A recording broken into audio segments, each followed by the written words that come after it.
Alright guys, BLM here, back with a new live stream. It feels like it's been a while. It's been, what, 5 days, I think? Which is, up there, the, longest periods of times between streams since I started, at least. But, it's kind of funny, like, despite that, there's actually not that much going on, reality TV-wise. But, yeah. How's the mouth? Oh, yeah, so, yeah, I did go to the dentist, and, like, I do have cavities, but, it turns out that wasn't actually, like, what was causing, the pain. It turns out I did have an ear infection. So I did get antibiotics, and I'm on those, which have been working fine so far. That being said, I still need to get the cavities filled. But it turns out, like, that wasn't actually my issue, which is weird. But whatever. I'm feeling much better, though, right now. Hopefully it stays that way. Alright, what we're doing again? We're doing Berlin. So yeah, this is what we got left of the game. We got Berlin, Chongqing, Mendoza, and whatever the fuck the last area is. So let's go. Apex Predator, one of my least favorite missions to play. Let's do the entirety of it, just because, like, for the sake of it. Alright, we did get SA Cast videos. Like, I haven't watched all of them, though. Like, I've watched, like, Marion's, I've watched Chappie's, who else? I watched a few of them, but I haven't watched all of them yet. I also did listen to, the beginning of the Shan Gus Mike Bloom interviews, but literally just Killarney and then, like, half of, Pinty. So not much of that either.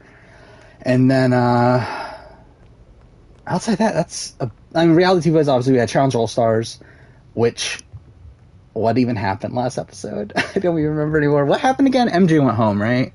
And it's funny, like, I literally just wrote the script for it, like, a couple days ago. And I already forgot. But either way, Challenge All-Stars has been fine. And then, the other thing is BBAU, which, whatever. Smash one of your least favorite? Yeah, it's not my favorite either. I mean, like, I don't necessarily dislike the map. I more so just don't love the mechanics behind... Oh, am I an idiot? Do I have to do this? Oh, okay. I don't love the mechanics behind having to find the agents and everything. But, yeah, what else was there? Yeah, BBAU's been fine. That's what I've been working a lot on the scripts these last few days. I did get caught up on Challenge All-Stars, and then I am a decent ways into BBAU. I'm like halfway through BBAU. So starting to catch up on that. The goal is to get fully caught up on that, probably by probably by Wednesday or so, and then start editing videos for July, because I haven't started anything, which is worrying at this point considering we're like halfway through June, but we'll figure it out. Oh yeah, I did hear about Billy Komet, whatever, I don't know how you pronounce his name, but yeah, the voice actor from Maruki and stuff died. That's like super depressing. Yeah, I mean, like he was in a lot of 13 Sentinels also, yeah, the games like that. So that's obviously a shame. Marion's video made you tear up, yeah. And she also has a great story. But also Killarney's interview with RJP, like that's Agent Price. That's something. Bit of a tragic story for her as well. Alright, let's do this mission. Someone got voted out as far as 44 today. Just keep trying, That's Agent pretty Montgomery. likely. Our client considers Agent 47 and Olivia Hall as a serious threat. Favorite memory challenge? Yeah, I don't remember. Amazing Race. By the way, I do have something to update on with Amazing Race, Report back to me if there's anything. which I guess we'll talk about in a bit. You like the map, hate that there isn't typical target. Yeah, that's what I was talking about. I don't, like, I respect it. I respect what they're going for, in that you have to find all the targets yourself, and like I think it's like a cool like gimmick for the mission, but it's definitely not something I enjoy playing. Like it's definitely something that like I respect more than I like. Am I doing ranking of every Survivor Reunion episode at some point? Not necessarily right away though, because that would require watching all the reunions, which I don't really have the time to do right now, considering all the other videos I'm working on. But yeah, I definitely want to do it at some point. I think it's definitely up there in the oh, right there's the gate. In list of like likely like episode ranking related things. I would consider doing casting the worst possible Survivor cast for past returning seasons. Yes. Have I started doing any of those? No. But yeah, that's in my list of video ideas, doing like worst versions of all these casts. I can remember. Again, I don't remember the memory challenges. I should say this though. That okay. So this is what the Amazing Race thing. I've started Amazing Race Canada. That is a thing. So again, I've been saying I wanted to get into the Amazing Race Canada. So I've actually watched 2 seasons already in the last like 4 or 5 days. Really because I've been staying up till like 3 o'clock in the morning working on the Challenge All Stars and BBAU reviews, which allowed me to watch a lot of episodes in a row. Okay, I'm a fucking idiot. Can you crouch? What's crouch again? Okay, that's why I'm pushing the wrong button. Do I even bother continuing this? Whatever. But yeah, I've watched seasons 1 and 2 of Amazing Race Canada. I like season 1. I have no idea like what the consensus is on these seasons. Like I don't know if like season like 1 is like hated and then season 1 is loved or something. Like I have no clue like what the actual fan base thinks of these seasons, but I really liked season 1. Like it has its issues, like it's kind of a like racing all around Canada is like kind of lame, but also like I kind of respect that they go like through all of Canada, so at least there's that. But I like the cast. Like I did really like. I feel like you get to know a lot of the cast. And a lot of it comes from the fact that the season's like such a train wreck, where it's like the people that should do, like the people that you expect to do out the beginning, end up all going out before the final leg, and then the people in the final leg are all these like people you never expected to actually be there, and then we get like a train wrecky winner. Like I feel like it's like a train wreck of a season, but I did really like season 1. Season 2 I didn't like as much. Go Rambo on this stage. I mean, I guess we're kind of doing that. Okay, that looked ridiculous. I should probably change outfit, right? Like I should have gotten one of those guards outfits. Yeah, season 2 I didn't like as much. I didn't necessarily dislike it. Like I still think it's a solid, like it's a very like average Amazing Race season in my eyes. But I didn't like. I don't know. It's just, the cast didn't click with me in there as much. I mean, I love Suki and Jinder. Like they're probably like one of my favorite teams ever. But outside of that, I feel like most of the cast did not really click with me.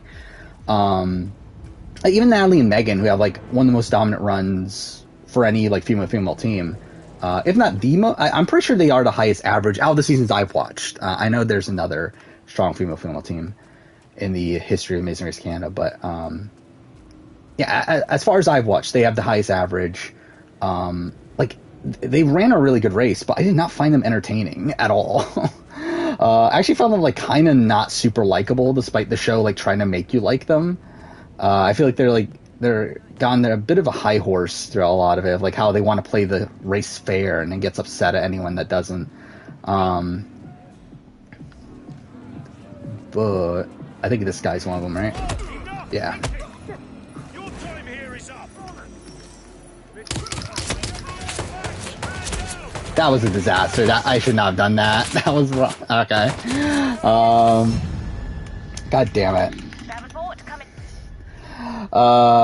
Season 2 Canadian similar to season 27. I could see those comparisons. I probably like season 27 more. Like, yeah, I feel like Justin and Diana are way more entertaining than Megan and or Natalie and Megan. But yeah, I can get the comparison. All right, who drafted better? What do we got? Dino, Palessa, Chappies, Pinty, Phillip, PK, Steffi, Felix, Shona, Teresa, Dejan, Tony. Wow, I'm like, all my favorites are like split across teams here. I would probably go team 4 is the best. Just because, like, I'm very high on Seamus, very high on Meryl. Kind of like, pretty high on Marion. I really like Shane, and then like Tanya's Tanya, but I feel like you got 4 solid picks on team 4. Team 3, yeah, like I like Tejan, I like Tevin, but I feel like the rest are kind of like Tony's fine, but the rest are kind of Peak, yeah, it's team 2's something. Then team 1 is fine. Yeah, I would say team 4. I would, like, if I were to rank them, I would say like 4, 3, 1, 2, probably. Yeah. The plan right now for Amazing Race Canada is to get caught up on the show before season 8, watch season 8, but then I'm not going to do a review. I simply do not have the time. I don't have the time to do it, and then I also don't have the time on the schedule to do it. So we're not going to do like a formal review. I just realized, how far back is this? This is 7 minutes ago. What? Well, that's bullshit. Yeah, I'm not going to do a full-blown review. I think what I'm going to do, though, I'm going to do a season ranking. We'll find them. Oh, fuck off. I'm all the way at the beginning. God damn it. Report back to me if there's anything. Don't worry. But yeah, so I'm going to do a season ranking after season 8. I think that's currently the plan. So I have taken like brief notes on seasons 1 and 2. It's not like as extensive for a full-blown retrospective, but it's like enough to do, like, probably talk about for like at least 5 minutes. So yeah, like I think that's what I'm gonna do. I'm gonna do like a season ranking and like do like pretty in depth, but not like obviously to the level of retrospective. Retrospective season 1, I wouldn't be opposed to it. Like down the it's next year, right? Would be the 10-year anniversary, so I guess it kind of would make sense to do it. But yeah, I wouldn't be opposed to it necessarily. I'll probably have to see like what else is around that time. But yeah. How am I going? I'm going fine right now. Again, I'm on antibiotics at this point for my what turns out to be an ear infection, pretty much. Oh, fuck off. Oh, whatever. Let's continue anyway. Basically, I talked about this last stream that I was going to the dentist because I was getting like a toothache. Turns out it's not like, while I do have cavities and stuff, whatever. Like, it's not actually the toothache that's causing the pain.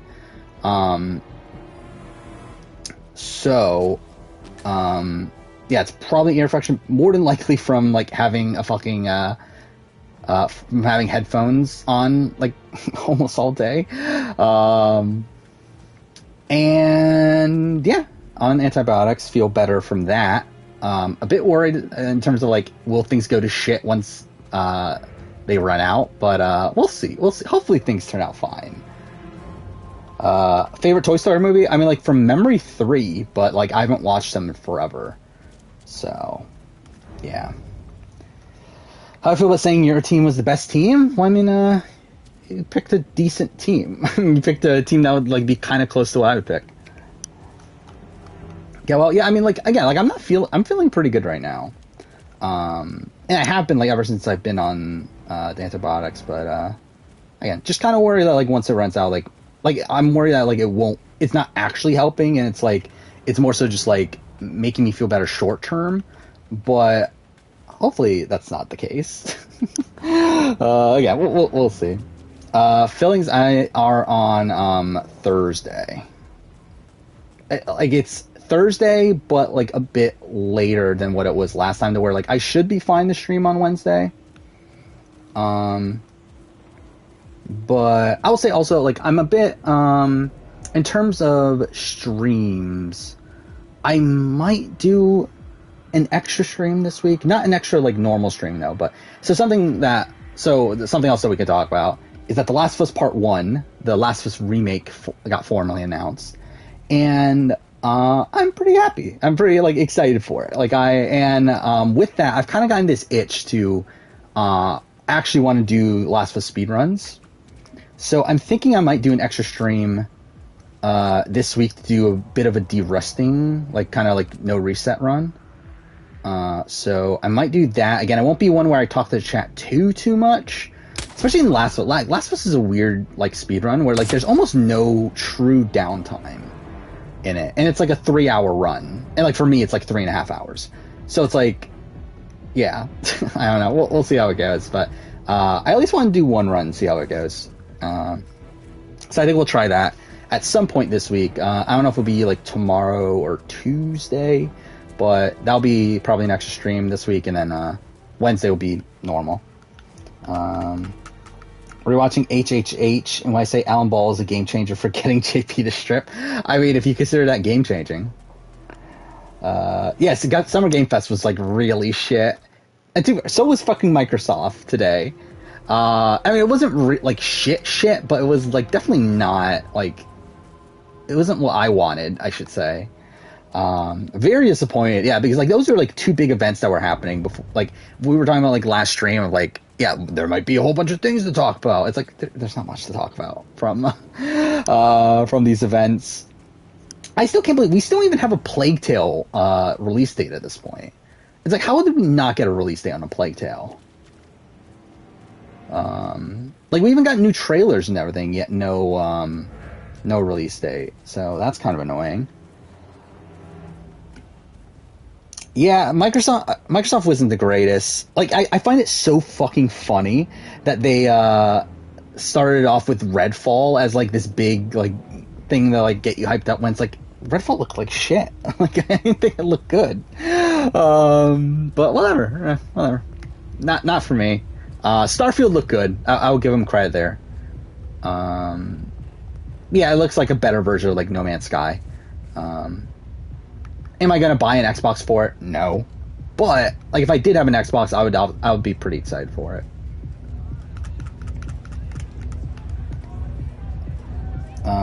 Corinne from Survivor No Bag has lost her mind. What has Corinne said?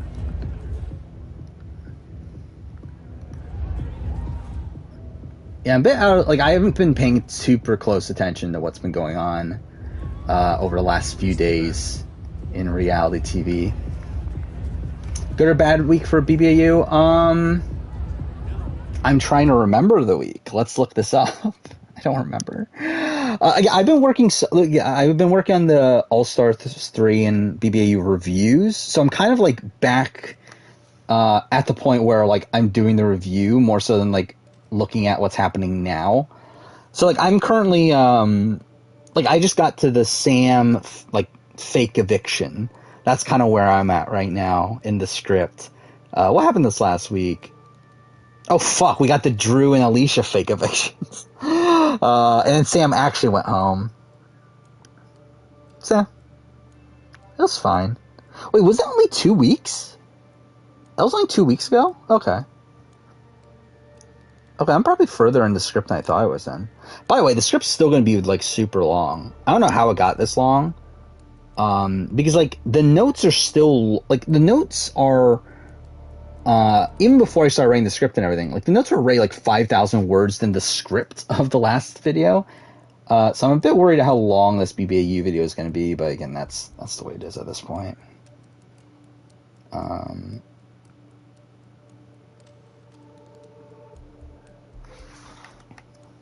Am I doing Amazing Race Canada winner ranking? Probably not. Not immediately, at least. Like, I have it listed on my my list of video ideas, but I'm not dying to do that video. Season ranking, I'll definitely do. Winner ranking is just like, oh, maybe. Like, down the road. God damn it. Oh my god, fuck off. Whatever. Alright, so we got one. Wait. We only got one? Are you there? I will say, if we don't finish this mission by like the 2-hour mark, I think I'm just gonna like move on anyway. So be sharp. Because like I kind of want to finish Hitman 3 tonight. One, because I need room on my hard drive to get The Last of Us back on. But also it's like, I don't know, I feel like 2 streams is good enough for these missions. I might like pop in at some point down the road and like play a little bit more, but I feel like in terms of like 2 streams in a row, I feel like that's good for now. Yeah, another fake eviction. Who would have thought? I don't know. Like, I don't know what BBAU is doing. Like, how long is the season gonna go? Like, I kind of realized that like this season, even though we're getting the that's super loud. Okay, options. I turned on the music. Let's do 15, I guess. But yeah, like, despite like this season having like a guaranteed non-elimination every week, it's still weird that we're getting non-elimination rounds. And I feel like a lot of it has to do with the fact that we had a smaller cast this time. Like, we only have 21 people as of right now. I don't think anyone new is coming. And if they do, it would be even later than last season. So like, I doubt we're getting anyone else. But like, we're still like 5 people less than what we had last season. So yeah, it's not that big of a surprise that we're getting these non-eliminations, but like, I just wish they like didn't. But whatever. It should do International Amazing Race. Like, you're talking about videos, right? Not like, I am gonna like. So the current plan is I'm gonna catch up on Canada and catch up on AU. And I'm going to do the same thing at AU, is do a season ranking for AU as well. Beyond that, probably not. I'm debating over, like, I know, like, what Amazing Race Asia is in English, and then Amazing Race China Rush is in English, right? I think those are the other ones. And yeah, it's like, I don't know. It's like, if I do watch them, I feel like that would be like if I do like a global Amazing Race season ranking. But it's like, the thing is, like, I don't care enough to do a global Amazing Race season ranking.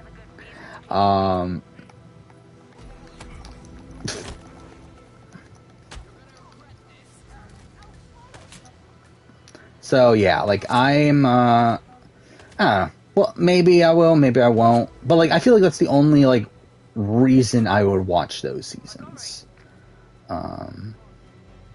For videos, I should say. Like, I don't see myself like doing like individual videos for those other international seasons outside of AU and Canada. Yeah, I'm getting close to Emma and Jillian. The problem is that I'm kind of spoiled. Like, that's the season I'm the most spoiled on. That and the most recent one. Like, season 1, I was like completely unspoiled on until I kind of remembered like halfway who the winners were. And then season 2, I was mostly unspoiled on. Like, I had heard of Megan, or of Natalie and Megan, and I knew that they were like a dominant team or whatever, but like, I didn't like have that. Okay, what am I even doing right now? But yeah, I didn't have a great like memory of like anything else about the season. Oh no, and Suki, I knew Suki and Jinder. I knew the nude modeling task. I knew of that. But outside of that, yeah, like, I didn't know that much about season 2. I pretty much know nothing about season 3. Or at least nothing off the bat. Like, I mean, like, maybe I'll realize that I actually do know stuff about it when I start watching it, but like, I don't think I know anything. Then season 4 again, like, I know the winners. I obviously know about Jillian and Emma and that sort of thing. Okay, this is dumb. I should not be doing this. But yeah, like, season 5 and 6, I don't think I know anything about. And then 7, I know almost everything about. So yeah. There's a worse than Joshua Brett average track record on Amazing Race Canada. Was Tim and Tim worse? I didn't pay attention. Or, like, is there another team later? If there's another team later, that's fucking hilarious. I didn't even pay attention to how they compared to the Beekmans. But I know Tim and Tim were pretty bad. Tim and Tim are, like, one of the worst Amazing Race winners in my eyes. I'm trying to open up, because I kept a chart, too, on average placements. So you have a 3.9 average placements. What is the lowest for a winner? Oh, it's still Joshua. Wow, they had a 4.58. That's really bad. Actually, Tim and Tim aren't even, like, they're like 5th from the bottom. That's kind of surprising. Brooke and Scott had a worse average than Tim and Tim. By the way, I feel like Mikey and Pete are probably going to be like one of the more forgettable winners more time goes on. Like season 2, like I kind of got the sense that they were going to win, just based on like certain confessionals that were left in the edit and everything. But they're like, and like it's weird because like they should be like super like fun characters. Like they're kind of like not that dissimilar from the from like BJ and Tyler and stuff, but like for some reason they just did not really make the greatest TV. Do I know anything about Amazing Race AU? No, actually, I don't think I know anything outside of the latest season, like having non-eliminations and it doing the typical AU television thing. But outside of that, like I don't know anything about like any winners or anything. Like again, Canada, I knew like at one point I think I knew like pretty much all the winners. At this point, like I only remembered 1 and 4, I believe, in terms of the winners. 7, I know who makes it far, and I know who the first boot is, which is funny. But yeah, I don't remember like anything else. So yeah, but yeah, AU, I don't think I know anything at all outside of the format of season 5. I think it is. Favorites of the final 3 on each season. I'm probably what was Vanessa and Selena? Was that her name? I thought they were a fun team. I mean, like both of the let's get this straight. Both of the final 3s of the first 2 seasons are like not great, like in terms of like entertainment wise. Yeah, like you got. What a train wreck Amazing Race Canada 1 is. It's like you have like all the dominant teams. You got Jet and Dave, Holly, Brett, Hal and Joanne, and Kristen and Darren. All of them taken out between like in 4th, 5th, 6th, 7th place, and we get to the final 3 against like the 3 worst teams by the time of the final 7. Like that's hilarious. Yeah, like the average play. It's so fucking. This is so weird that the average placement of the final 7 all are like between 3 and 4. I think that's like pretty much unprecedented, and that's because of how much of a train wreck. Yeah, like that race ends up being where like all the like people that were doing well early on get taken out one after another after another. But yeah, like I like Vanessa and Selena. They're fine, really. Like Tim and Tim are fine. I mean, I think they're interesting, like amazing race figures in the sense that they're obviously this like really bad team that ends up winning. I didn't realize how many times they came in second though. They came in second 3 times. I do find it funny that Jody and Corey win 3 legs despite like being very like mediocre in the first half of the race. Other than season 2, I mean, like my favorite. I guess Mikey and Pete are my favorite. I mean, like Natalie and Megan are fine. Again, like I don't find them that entertaining though. Though obviously, like them being this like female team that won 7 legs, have a 1.83 average. Like that's interesting in its own right. But like as actual personalities, I don't find them that interesting. But yeah, like I think Suki and Jinder are like far and away my favorite team from season 2. Pierre and Mikkel were also kind of interesting, with them being this like super cutthroat players. Rex and Bob kind of felt like the like Canadian version of the Guidos, and that was interesting. I like Cormac and Nicole as well. I thought they were fun. Yeah, to be honest, I think it's another like season 2 is kind of another situation where I feel like the top 3 are like the least one, like pretty much the least entertaining teams that made it like somewhat far. So I don't know, and we'll see how the next few seasons go. But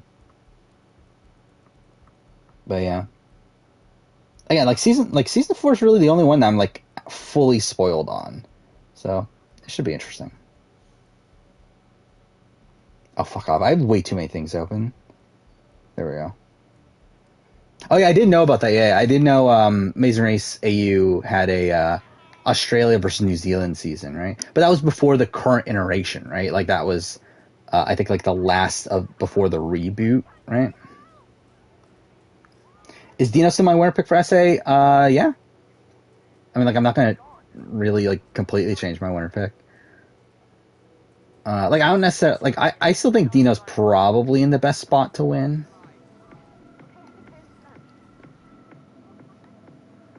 Oh, shit. God damn it. This is a mistake. This is a mistake. God damn it. Whatever. If Andy from BB15 ever came back to it, I think they would do well. He could. I think it would be like the true test of his overall game ability. I think there's I would have a decent amount of faith in Andy. I do think he would come into it with kind of a, I don't know if it will be necessarily a target, but I think he'll have this like, I don't know, like what is the general perception on Andy at this point? I don't actually even know. Like how do how do the alumni look at Andy? I actually don't really know. Wait, how far back is the save point? Oh no. Is this before I assassinated anybody?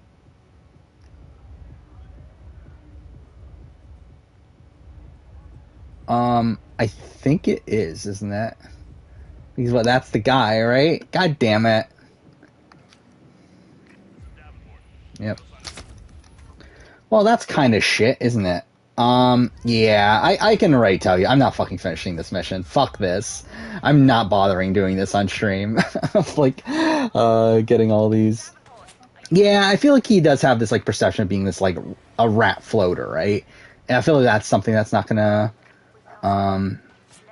gain him any favors. I think this guy's one of them, isn't he? Nope, that wasn't one of them. It steals clothes, though. Good work. Now press the advantage while you still can. Go. Don't let him slip through your fingers. No games. No cat and mouse. Just get it done. Okay, I think we're good. Alright. Looking forward to Emma and Jillian. Yeah, I mean, like, they're a train wreck, right? I mean, like, I know they make it far, but, like, they make it to... I think they get second, right? But, yeah, they're, like, arguing the entire time, right? Like, they're exes already, right? By that point, it's not even like they were actually dating still. Oh, fuck off. Alright. So we got 3 of them. Oh no, we only got 2. Fuck off! I forgot about that. That's kind of dumb.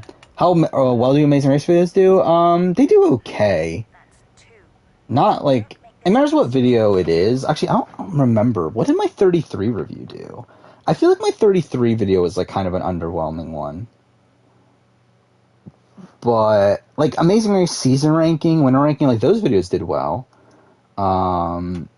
Even like top 10 teams, like I don't think that did like ridiculously well, but it's still like well enough. Yeah, like 4.8. That's kind of fine.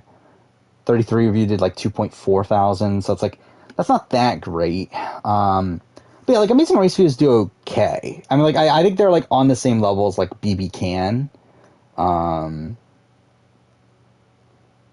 Like I would say like the like overall potential is higher. Where, like, obviously my Amazing Race season ranking is at like 30 something thousand views or something, right? So it's like the potential of these videos is much higher than BB Can, where I think the most a BB Can video is going to make is like 10,000. But I think like the average video probably does around the same as like BB Can or actually I think Australian Survivor is probably like a better comparison of what show to compare it to in terms of like how the videos perform.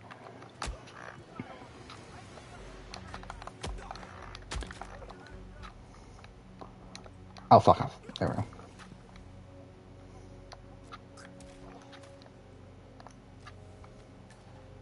Okay, so I think we're good.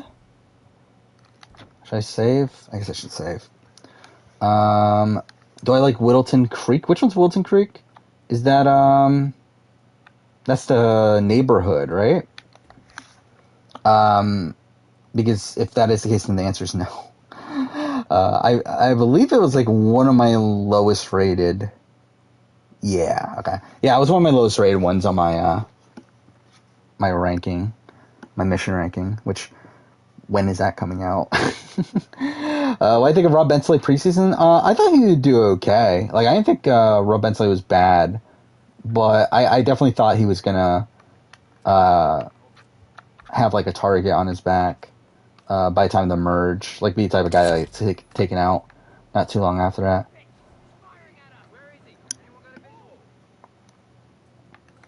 What I think of Jet and Dave? I thought they were real fun. Again, they start off kind of like but again they're like the kind of like likable, like doofusy bros.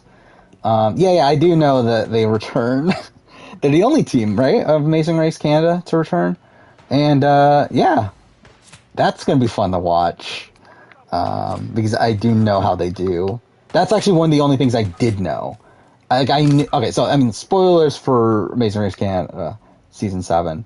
So yeah, something I like the one like 100% like outside of Emma and Jillian, I guess. The one like thing that I knew like 100% for Amazing Race Canada is that a team from season 1 came back for season 7 and then wore the first boots. I remembered that. So to find out it was Jet and Dave was kind of funny. And like I had seen their names before. It didn't really click with me until like halfway through watching season 1 that it is this Jet and Dave. It is these two that are the ones that come back and are the first boots. But yeah, it's kind of a funny storyline. You love it? Yeah, like I think like my biggest issue is more so with the mission. Like the main story mission that's there more so than the map. Like if we're talking about like ranking it from like a map's point of view, it's not bad. Like it's fine. I think there's still like probably more interesting levels and everything than that, which is just like a straight up just a suburb, like yeah, like just a block of homes and everything. Like it's fine. But yeah, like the mission itself is kind of annoying. Like I don't like the what was it that you have to find clues, right? And then that you have to, I don't even remember the exact thing. But yeah, like there's like the extra requirement outside of the assassinations that was just kind of annoying. Do I have a favorite Big Brother player? I mean, like, I guess I would say Dan. Or like Kaser. I guess those are probably like the two. But it's not like a super like solid thing for me. Calculus test tomorrow? Yeah, good luck. Yeah, oh yeah, we did get confirmation that we are getting a live move-in for BB24, which, thank God. That more than likely means Night 1 feeds, so that's cool. Also, have we talked about that? BB Can got renewed? Yeah, BB Can got renewed, BB Can 11. So that's cool. Not unexpected.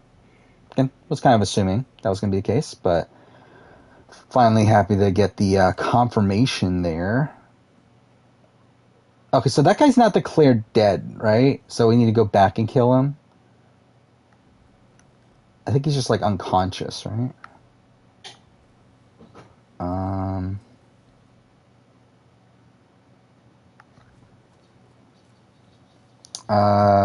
Who's more screw over, Devin Pinto or Suri? I think they're around the same level.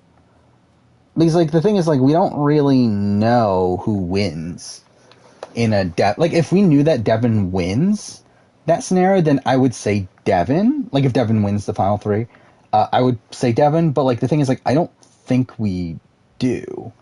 Well, I mean, we don't.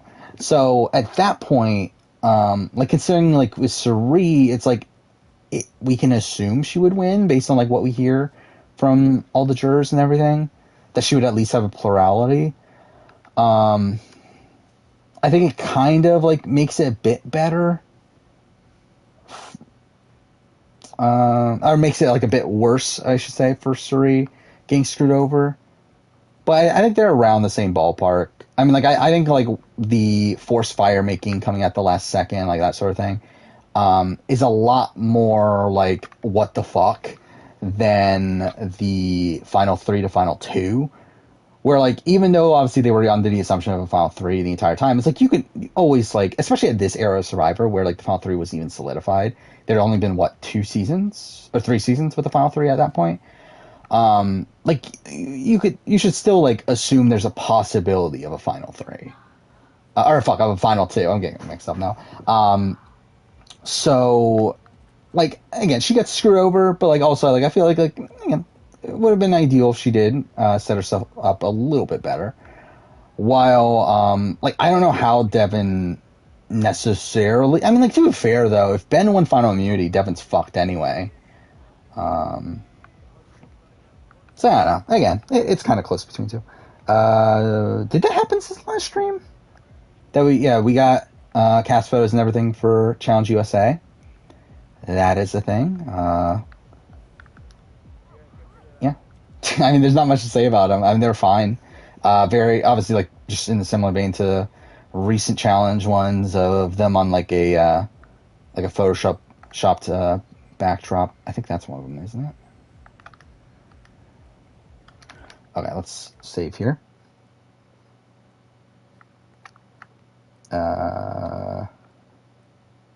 Wait, what?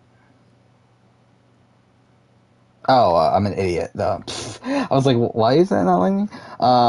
Yeah, Desi's photo looked really good. I did not pay attention to Justine's. Mainly because I didn't pay attention to any of the Love Island people because I don't know who the fuck they are.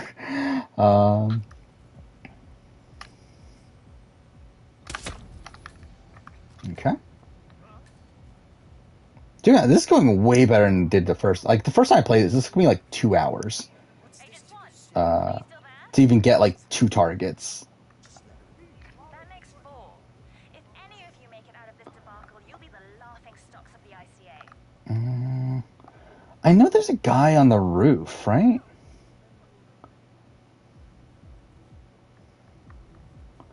How do I get on the roof?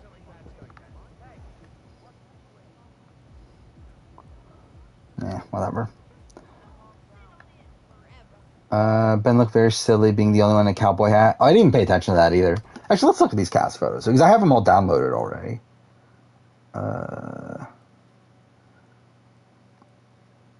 Where is it? Challenge USA. There we go. Oz's looks super weird too. Like, Oz's, like, she's standing like sideways. So it's like most of the picture is like just the backdrop. And, like, I don't know. I just feel like that looks super weird. The way her photo was taken. Derek X is, like, kind of a similar thing.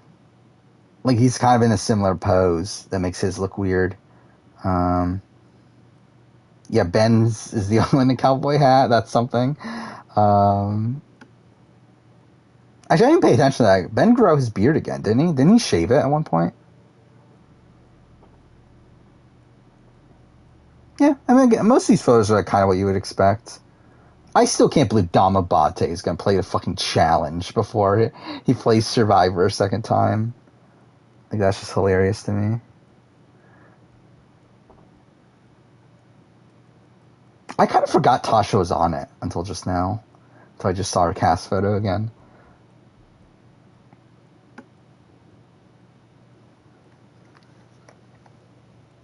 Shade the Ponderosa is very cursed, yeah.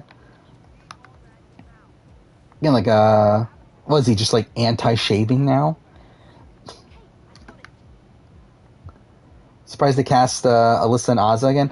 Ozza, I am very surprised. I'm not surprised at Alyssa. Alyssa seemed pretty obvious for like a challenge perspective. But yeah, like Ozza, I was very surprised considering Ozza herself was talking about how she's not meant for reality television. So I don't know why she, like, I don't even know why she wanted to do it again. Considering she hated her time on Big Brother at the time. Which I believe she's, like, turned around on now. But, like, yeah, like I don't get why, she wanted to do it.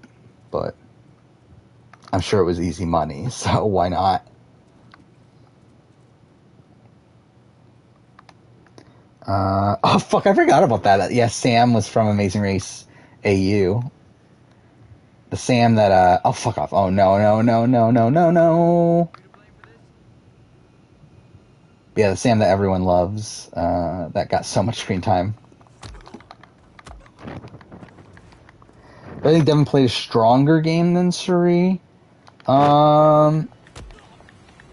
Yeah. I mean, like, I think she, like, I mean, like, kinda not. Like, the thing is, like, I think there's more individual, like, things to point out for Devin than there are for Suri. Where, like, I feel like with Suri, it's like, a lot of it is, like, things she was doing along with Parvati, or along with, I guess mostly Parvati, but along with the Black Widow Brigade, essentially. Where, like, I feel like Devin was someone that was, like, more independently maneuvering through the game, and was able to be equally as effective. Where, like, I feel like a lot of the things with Suri, I think she shares credit for with other people. While I think Devin, like, gets sole credit for a lot of his, like, positioning and how he maneuvers through the game. Which I think that was, like, the main, like, difference maker for me.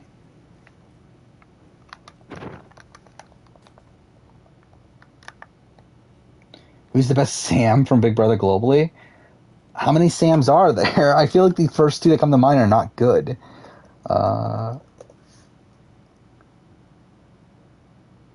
Like, is it just the two? Sam Smith. Oh, no. Wow. Actually, I didn't even pay attention to this. Are Sam and Drew still together? I look up Sam Big Brother and, oh no, they did break up. Well, that's a shame. Oh, she's moved on to an honest man, according to this. Yeah, good for her. Only lasted about a month on the outside. That's something.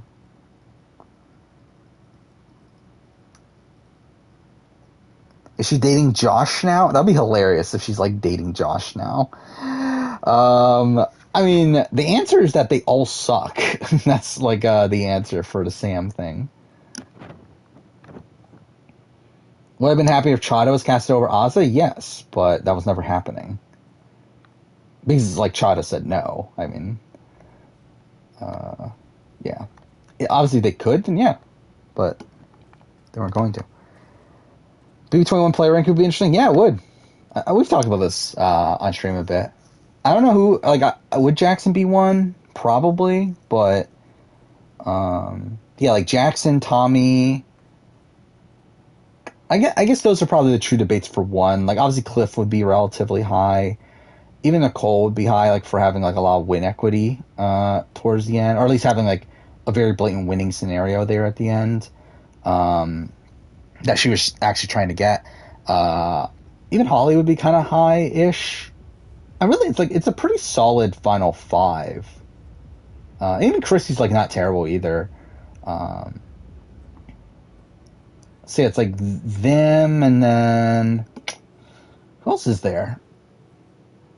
Nick kind of sucks. Who got 7th place? Oh, Jessica. Fucking Jessica sucks.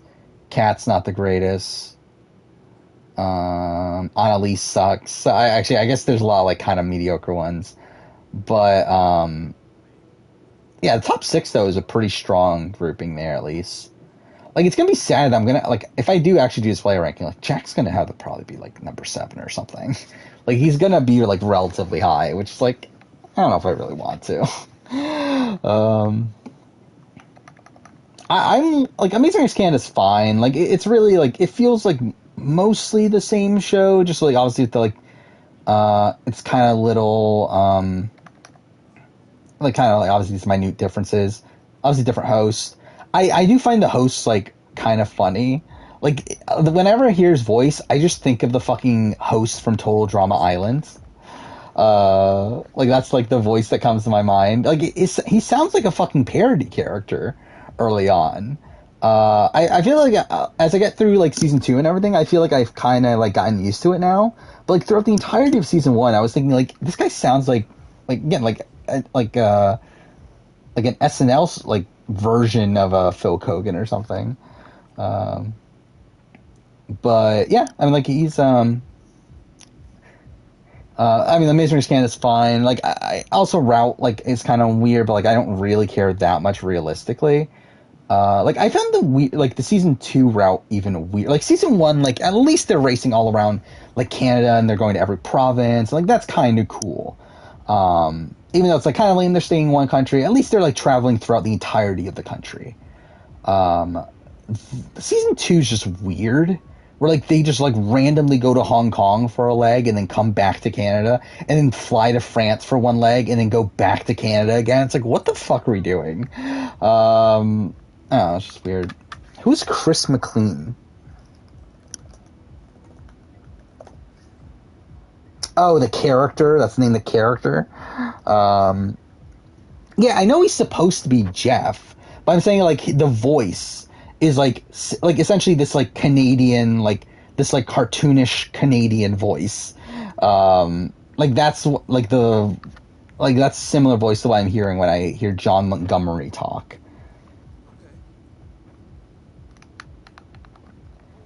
Which Mario character would do best at Survivor? Probably Mario, right? I guess Mario can be like a bit naive. Maybe, I don't know. Toad? Maybe Toad?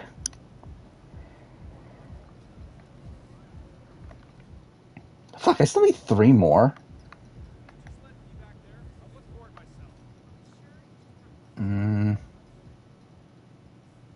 Did you always need... Well, you only need 5, don't you?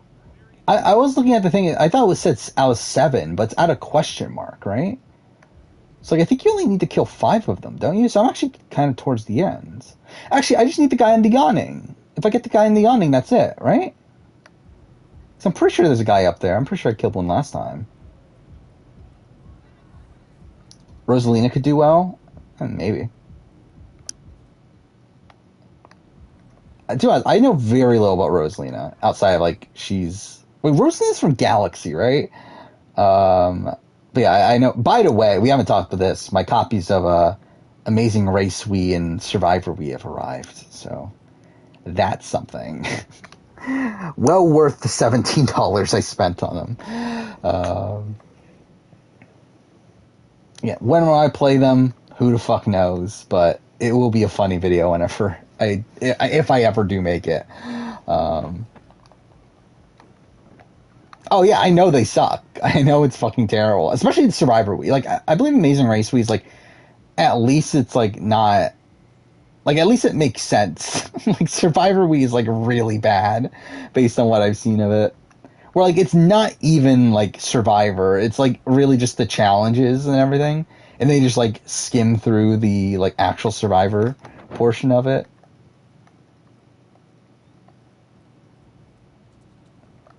How do I get up there? I think it's that guy, right?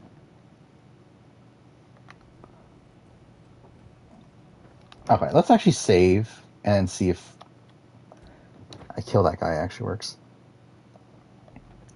I'm not looking for good games. I'm just looking for the official games to make a video on at some point to make fun of, essentially. Fuck. Well, that didn't work. Where is he? Well, shit.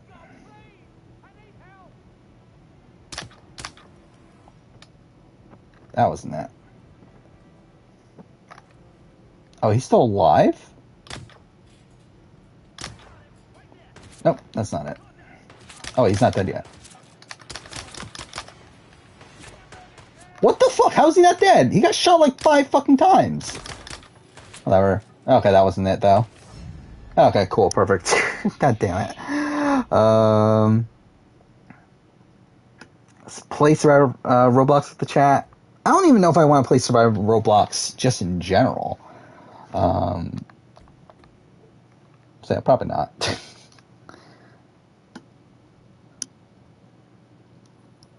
Have I seen footage of Survivor Roblox? Kind of. I remember Sequester, like Audrey from Sequester, or BB17.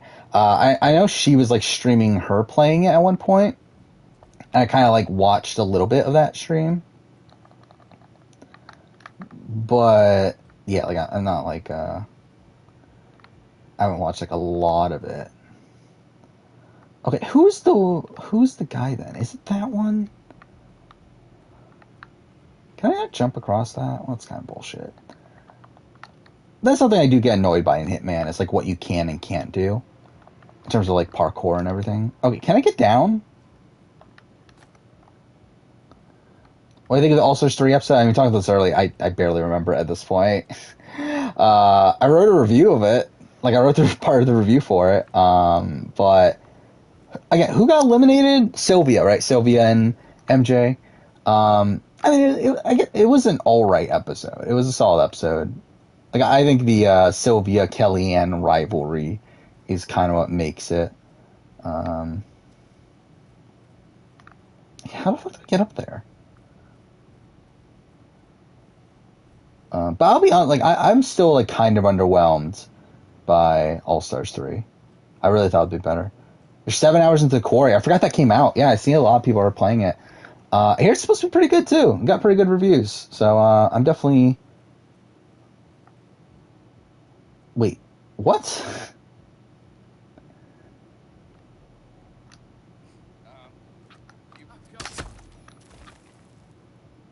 Well, that was something. But yeah, I hear it's really good. I do intend on playing it at some point. It's not really... I don't know if it's worth the $60 investment for me, though.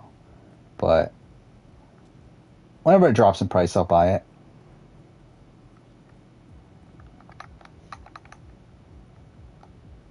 Got mad at Kellyanne for not kicking the puzzle. Yeah. Oh yeah, I forgot about it. Yeah, they did use the Michelle Fitzgerald puzzle, which was funny. Which was also like kind of random. Like I don't know why they need to use that for a challenge. For a challenge. Have I considered buying a Switch? Yes. Am I going to right now? No. Yeah. But I mean, the last few months. I mean, I guess that's not even real. I'm really like the biggest reason is really the time to play it. Like also when we're looking at the financial part of it, it's like obviously it's like I have the money for it, but it's also like I'm not like I don't really want to be spending the money.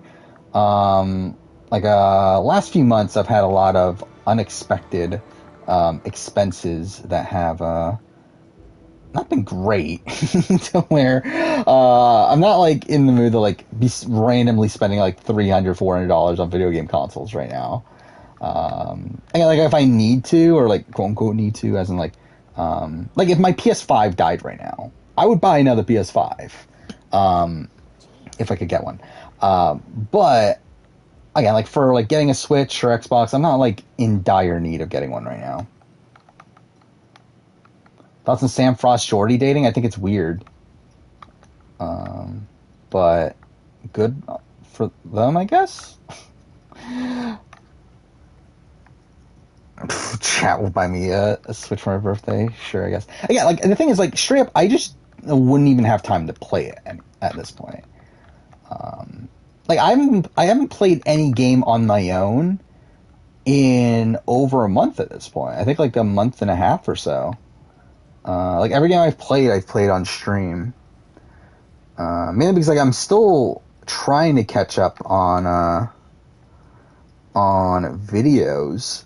Obviously, I'm trying to catch up on BBAU right now. Once I do that, I need to edit all the videos for July because again, none of those are done. And then at that point, like, I should be a little bit more free.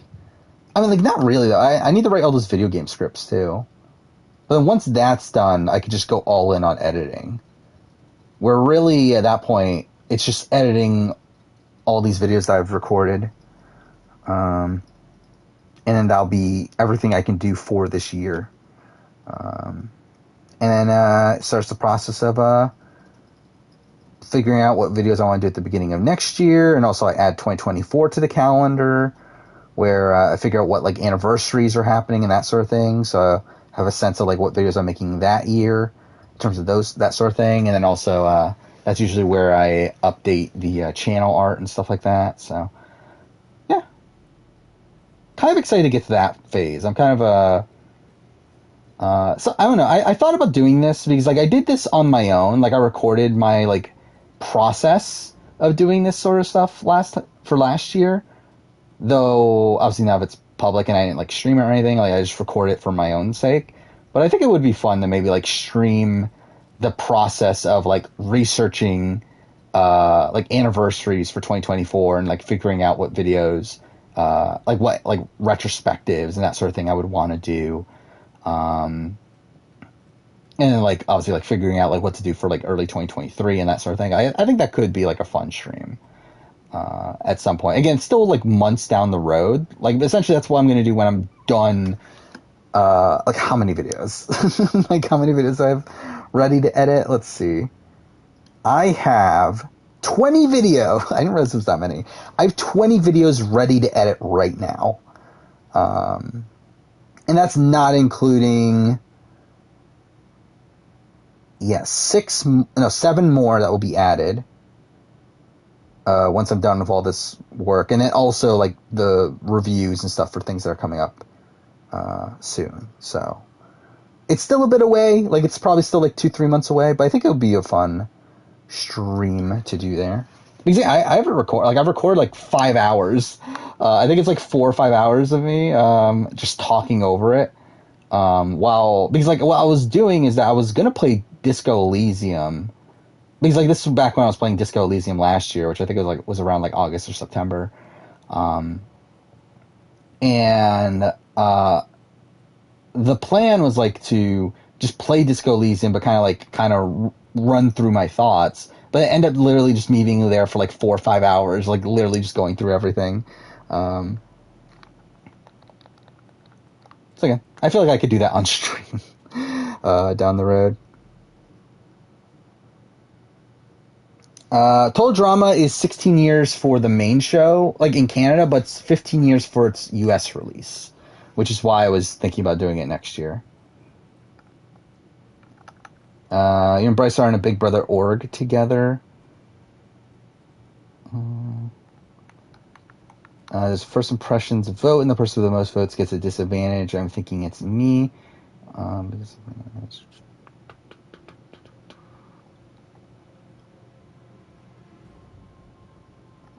mean, giving short answers isn't ideal in a, like, first impression sort of thing. What Survivor videos are coming up? Well, was it next week is a what if video? Was it what if every merge boot won? What was it? I don't even remember anymore. What if merge boots won every immunity challenge? Something like that. So that's a video. After that, I think we're, like, on a bit of a Big Brother kick, actually. Got Big Brother What If, got a top 10 pre-jury boots, eventually the BB24 cast assessments, BB3 retrospective, and then we got the Survivor cast ranking early next month. And then Survivor top 10 players that make the merge. We have ranking the pre-merges. Eventually we'll get ranking the post-merges. So really that's, like, the next, like, what is that, month and a half or so of Survivor videos. Yeah, there's a lot of Big Brother along the way as well.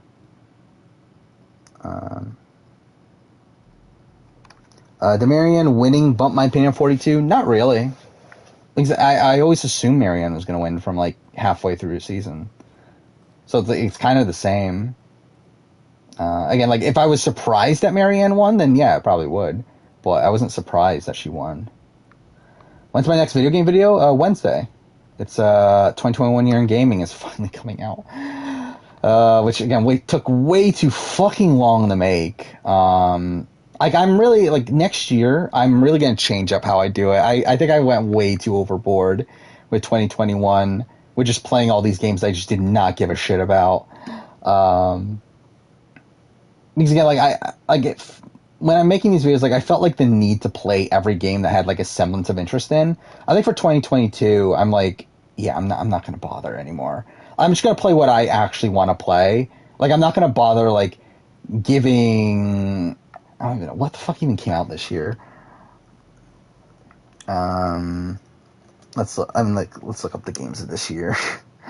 Just to give an example, like I'm not gonna bother. I don't know, trying out. Actually, I mean, some of these games I actually would like to play.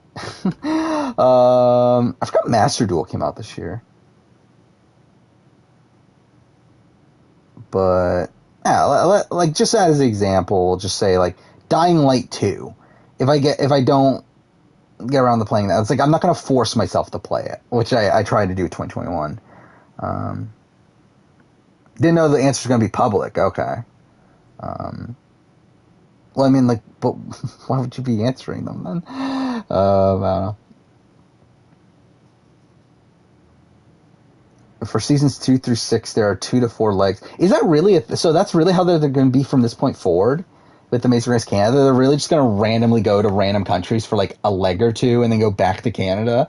Like it's such a weird format. Is Balan Wonderworld on the list? It's part of the list of games I didn't finish. So I talk about it like very briefly.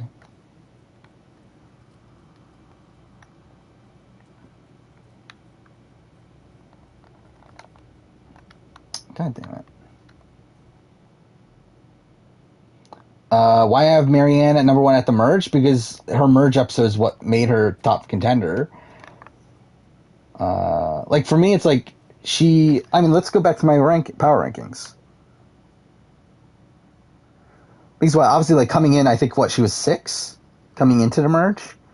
I think after her merge episode, I had put her at 2, right?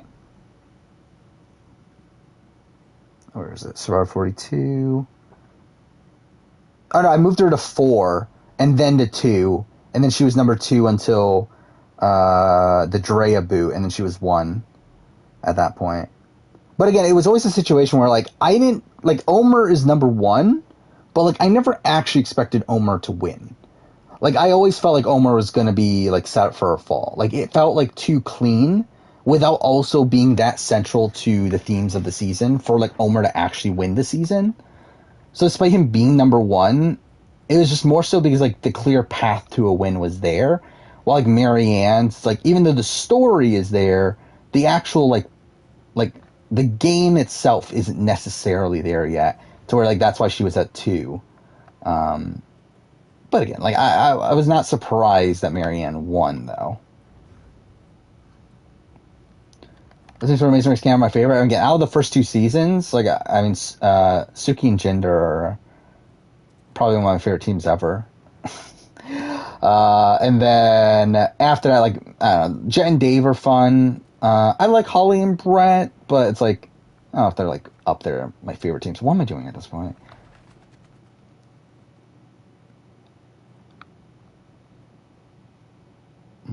Again, how do I get up there? I'm pretty sure that's what I've just been doing for like 20 minutes now, right? Because like I know it's one of the guys up there. I know that's the last target that I need to kill. Or like, okay, yeah, not that. So I guess through here.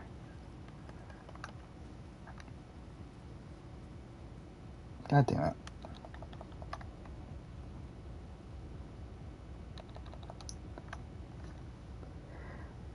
What PK? What did PK do to ruin Tevin's game? He voted him out. What do you mean? What'd he do? Like he literally voted him out.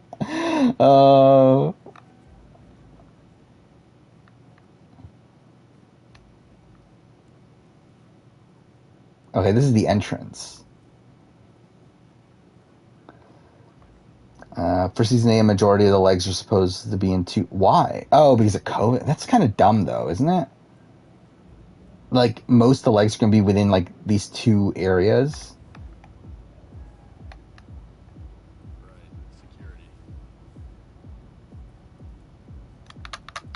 Do I think I'll do a pre-merge versus post-merge video for US? Maybe. I haven't done that, have I? Have I? No, right? Yeah. Huh. To be honest, I assumed I did. Did we kill this guy already? I think we did, right?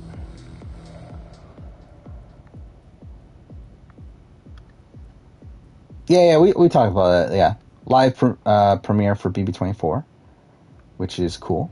That means we're more than likely getting day one feeds. To be honest, the live premiere I don't actually want, to be honest. I actually think it's worse that we get a live premiere in terms of like the TV show, but that means we're getting day one feeds, which is the good part. Like, that's the good part of it. Like, the actual live premiere is actually worse because it makes the premiere like all live, meaning that there's not actually, they're just gonna fill it with like twists and dumb competitions, and like that's just kind of boring.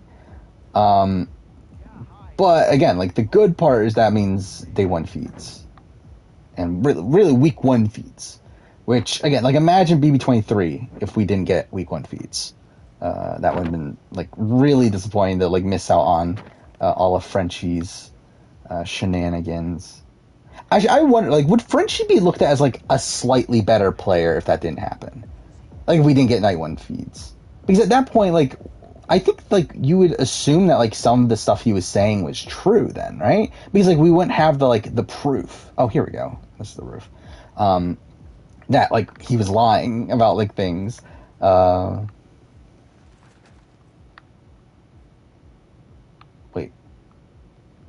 am I in the right one? I think I'm on the wrong one, aren't I?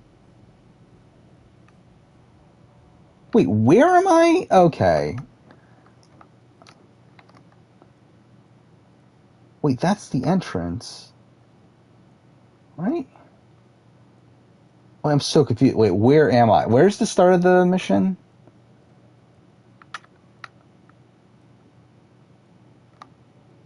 Okay, that's the back entrance?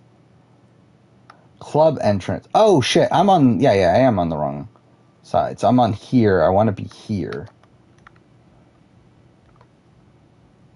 I think? Or do I want to be there?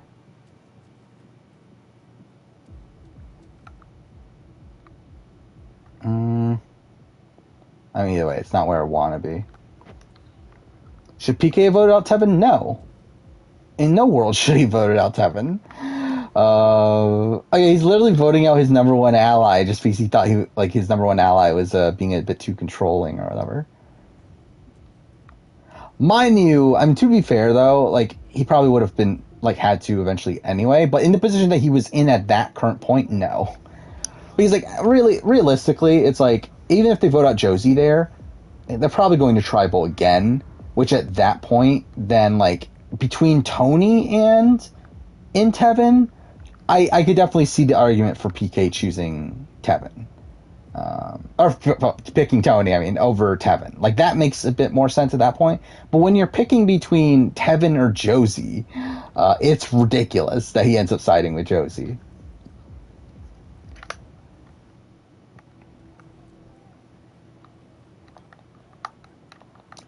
Where am I going?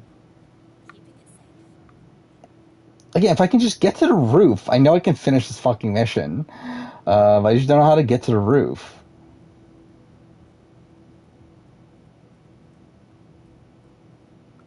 I'm going around in circles, aren't I? Okay, I think like if I don't finish this by the hour and a half mark, we're gonna move on. Just because I just don't care. And I still want to finish this game tonight, so yeah. I know players from seasons of SA that are coming back. Wait, are the players for the seasons for Survivor SA that are coming back good?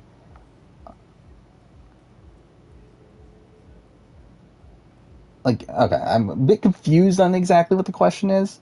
Um, are saying like for their respective seasons, are there good returnees? He's like, if that's the question, then like I think Immunity Islands is like not. Like Immunity Islands, like you had so many people to pick from. You pick fucking Pinty, and you pick Teriso. Um, like I think the issue there though is that obviously like if we're doing pre-merge versus post-merge, like all the best names are post-merge people. And it's like it's so weird that like we only got chappies of post-mergers from Immunity Island, but like you had like Anesu, you had Santoni, you had Tyson, you had Kieran, even Rainier. It's like there are all these like big names. Oh, and even Carla, even from pre-merge. How's Carla not there?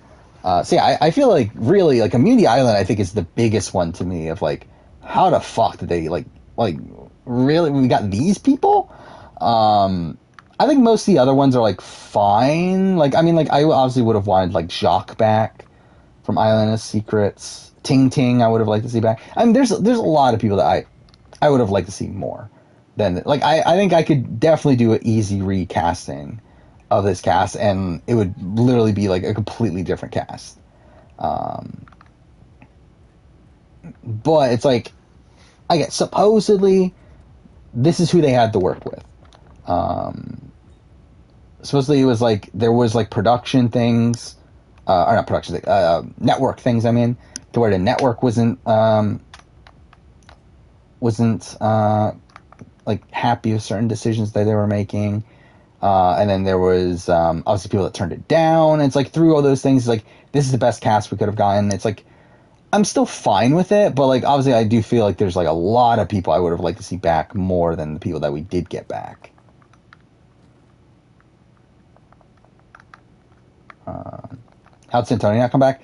I would not be like the thing is like Immunity Island literally just finished, so like I wouldn't be that surprised if like Immunity Island people turned it down, considering they just gotten off the show. Like this was like what a few months after the finale aired, so it's like the experience is like really fresh for them.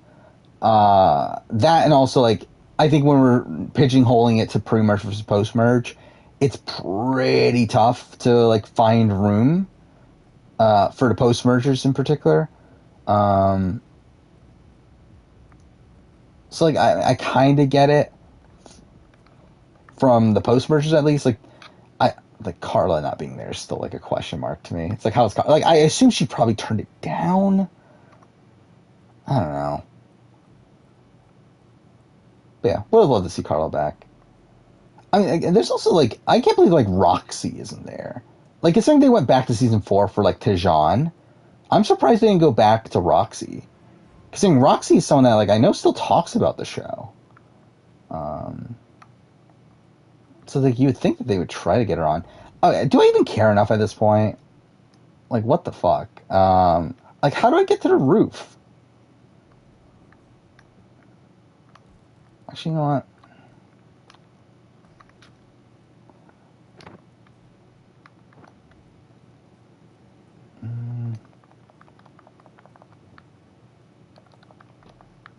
I really hate though. Like, there's sometimes you can climb things, sometimes you can't. Car doesn't seem like the type of person to turn it down. Yeah, you wouldn't think so, but you never know. Like, you never know what's going on in these people's lives. There could be things going on.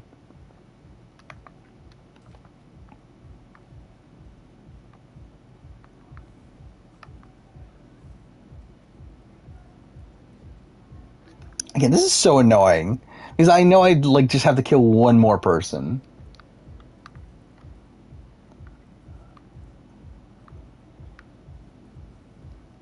Yeah, that is the thing.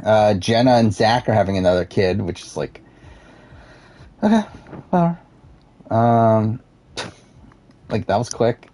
Just that probably explains why they're not on 38. So that's something. Actually, to be fair, that would not stop them. Like that yeah, that would yeah, knowing challenge production, that would not be the determining factor. favorite disguise in Hitman. I don't remember. Like, isn't there like a flamingo costume that you can wear in the finish line? Isn't that a thing? Excuse me? It's kind of a funny one.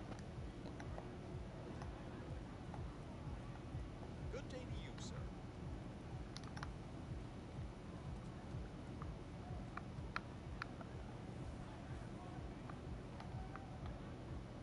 I mean, like, I think that I pretty much did that already in my preseason power ranking. Then I have like running through all the players, saying if I think they had potential or not. But I mean, like, essentially, like, what? I mean, if we're going like pre-merger tribe, like Killarney, I don't think so. She doesn't seem to be that into the game. Let's pick that key up. Is that the key to this? Oh, okay. Well, then help any actually. Yeah, I don't get the sense that Killarney has that much potential. Philip, like, maybe, but like realistically, I don't know if he'll actually do well. Who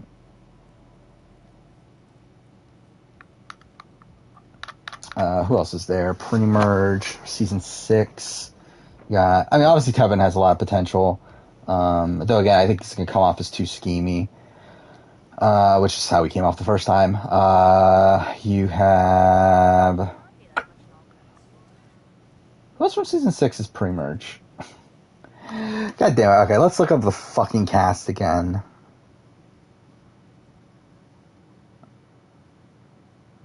It's kind of hard to do it just by memory of a season. Alright. Again, Chappie's obviously like already like a player that's been proven. I think it'll be interesting to see how he does here, because like he's obviously like one of the people that has the biggest targets on their back. But I think he's probably someone that can overcome it. At least for short term. Don't know if he's gonna be able to, like, I think like by the time the merge is like, how are you not targeting Chappies? But I think he could easily make his way to the merge. Dante, like, I don't know if there's much potential there for Dante, but again, probably has a deep run in him. Again, Dino, I think, has a lot of potential, especially now that he's like not putting as much pressure on himself. Where like obviously he already failed. Now he's not like gonna be like really hung up on like I have to do well and like all that sort of stuff. I think he definitely could do well here. Felix, I don't think the potential's really there for Felix. Really, like, a lot of the pre-mergers, I don't think the potential's actually even there for a lot of the pre-mergers. Like, I don't think this is the greatest cast of pre-mergers they could have put together from a gameplay perspective. Like, I think when we look at the pre-mergers, you got Dino, you got, like, maybe Philip, you got Seamus, you got Shona could do well. I think Shona could do well. You got Tevin. And, like, maybe Teresa. Maybe. That's it, though. Like, I like, Tanya is not doing well. Killarney, after listening to her interview, again, seems like a lovely person. Probably not doing well in Survivor. At least in terms of, like, actively getting herself to be in the game and winning. Pinty, I've only listened to, like, half her interview so far. Not getting any, like, I don't think Pinty's going to do well either. I think she's going to be the same person. Yeah, Felix, don't think he's going to do well either. Yeah, I'm not feeling the greatest about the pre-mergers. Like, at least the majority of the pre-mergers. But I think the ones that have potential, like, have a lot of potential. Love Killarney's interview. Yeah, I think Killarney, again, like, very sympathetic figure. Like, she lost her, what was it, her mother and then her partner back to back due to COVID. Like, a few months before the season. And, like, obviously that's, like terrible that she had to go through that. But in terms of, like, how it relates to Survivor, I don't think it, like, I don't really see it. I don't see much potential there for Killarney. You know what? I think I'm out. I don't care anymore. We're not doing that. Like, I've just been walking around doing nothing for like 40 minutes now. Fuck this. We're moving on. Like I pretty much like got what I needed out of that. Let's do Chongqing. Where should I start? Riverside Walkway.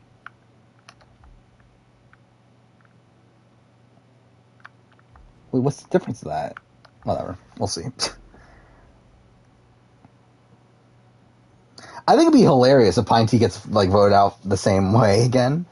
I think she could do well though. Like do well, not do well, but like well as in like I could see Pine Tea making Final 3 and losing. But yeah, like Pine Tea's definitely not someone that I have much faith in here. Oh, this is literally just along the walkway. Like that doesn't help at all. Okay, so that's what's her face, and the other guy's like up somewhere, right? I really enjoyed this mission last time I played it. Oh, he's up there. I feel like this is going to be kind of annoying though, because like I feel like so much of this level is like based. Oh, fuck off. Yeah, so much of this level is like based around the mission stories. Therefore, like doing it without the mission stories just isn't going to be as fun. I guess we'll see. That's going to be pretty much boot. I mean, like he could, but I don't think it's like a guarantee. Yeah, I did see that. Yeah, like Pinty's bio. Oh, is that like her video starts with they're gonna feel the wrath of Pinty? Yeah, so she's learned her lesson. Again, like I feel like Pinty is the same person. Like she talks about how like obviously things have happened since the last time she played. Like she broke up with her girlfriend, I believe, or her partner, either way. And then like she like changed jobs and like all that stuff, but still feels like the same person. Yeah, it's literally been like what 3 months since the finale for them, and then like how many years? I mean, I guess it's been almost a year since filming technically, so I guess that is a decent amount of time there. But still, like I don't get the sense that she's learned that much. Can Kalani make merge? Yeah. Anyone can make merge. The question is, like, can they win? To which I don't know if Killarney can.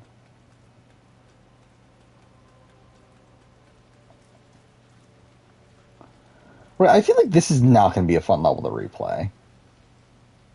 Like, it's one that I really enjoyed the first time around, but, like, replaying it, like, it just takes such, like, precise, like, you have to do it in a very specific way to make it fun, I feel like. Do I think Seamus will play too hard, too fast? No. Right off the... I mean, like... I don't think he'll I don't think he'll make the same mistake as last time. I think he might make different mistakes, like, as time goes on. But, like, I don't expect Seamus to be an early boot. Like, I think he'll more than likely at least make a swap. At that point, like, who really knows? But, like, I think he should be fine right off the bat. Hi, Zendy Twitch. Yeah. Just talking about Survivor South Africa at this point. While just running around in Hitman not doing anything. So that's something. Which post-mergers are good players? I mean, like, most of them are, like, solid players. But, like, none of them are, like, elite players. Like, obviously, like, Chappies is a solid player.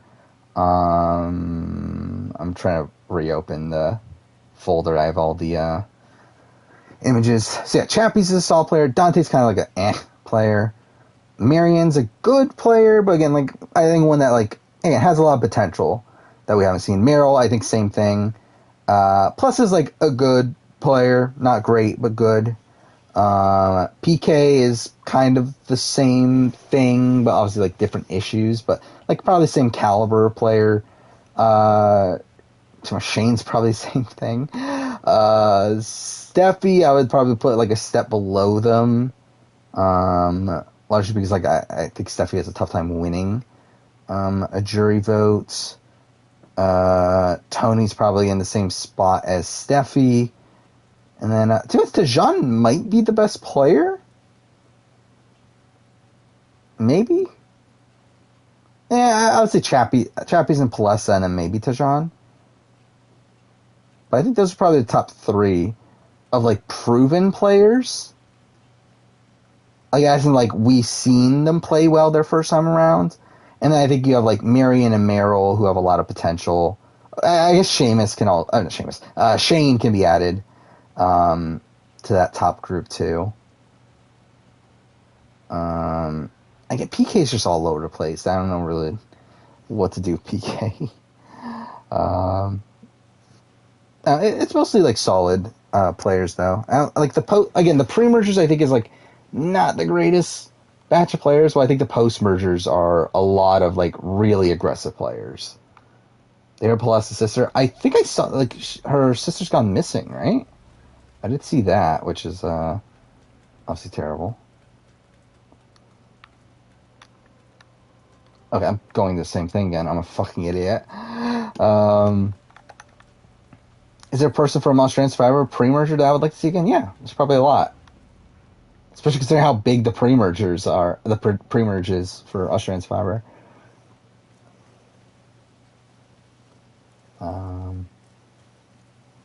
Yeah, I mean, like, I think, like, to be honest, like, probably, like, I think Australian Survivor could definitely do pre-merge post-merge a lot better than, I actually didn't think, can they?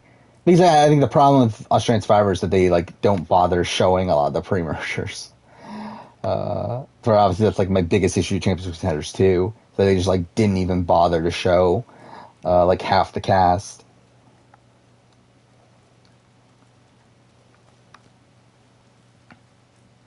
But yeah, I mean, like even from this last season, I mean, like just top of mind, you got like Amy, who I think could be a fun returnee. Who else is a pre-merge boot? Croc, but it's like I don't know if I need to see Croc return. But like you got Shannon and Simon from Brains vs. Brawn. You got like Phoebe is a 2-time pre-merge boot, but I would like to see Phoebe play again. Brianna, I mean Brianna's like whatever. Craig, yeah, I would love to see Craig play again. Is there anyone from season 2 at this point? Like obviously we already had Mark and Sam return, but again, I didn't really want Mark and Sam return. God, Jackie return. Actually, there's a lot of pre-mergers from season 2 that already returned, aren't there? It's kind of weird. Yeah, Ross could have been fun, but that's not happening at this point. Currently watching Total Madness on the West boot. The people forget that Bananas and West compete against... I don't think they forgot. I just think they don't consider that part of like the main meta. Like, I don't think they consider Champs versus like part of the actual series.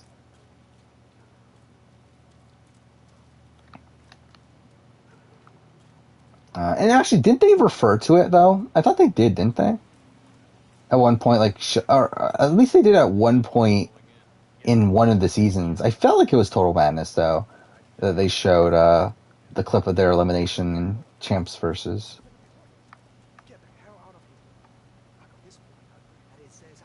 Dez return. I wouldn't be that like. Do I need a Dez return? No. But I wouldn't be that upset at a Dez return. Andrew would be fine, but like I feel like I'd rather have like Craig.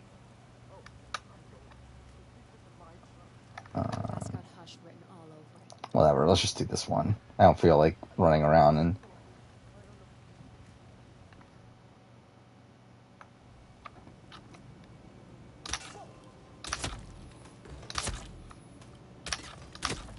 Whatever.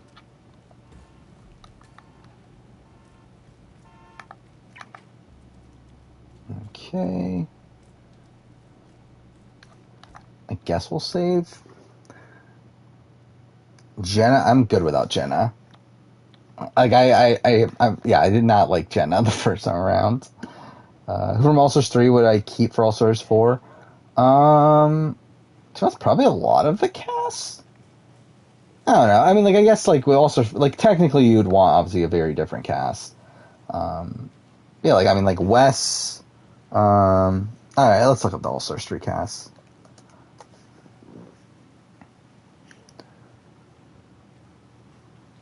I don't know, like, I mean, like, yeah, it's kind of weird because, like, obviously we've seen, like, some of these people, like, on 3 seasons in a row. Like, do we need Derek for a 4th time in a row? Probably not.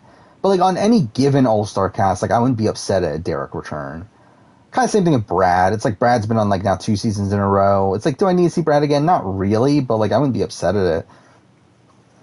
Mark Long, Jordan's fine, Nehemiah, I find Nehemiah's, like, edit this season really funny. That he was, like, the biggest fucking character last season. And then, like, he's just a nothing character this time. Like, he's barely on the show. So that's funny to me. It's this one, right? How much? Oh, yeah, I forgot about Nina. Yeah, Nina's definitely someone, Nina's someone that I think will definitely come back to. Matt Dyson. Yeah, I'm good. Forgot Jemmy was on this season, yeah? Oh, fuck. I need to drop my gun, right? Oh, fuck. Well, yeah, that was a disaster. Let's try this again. What the fuck?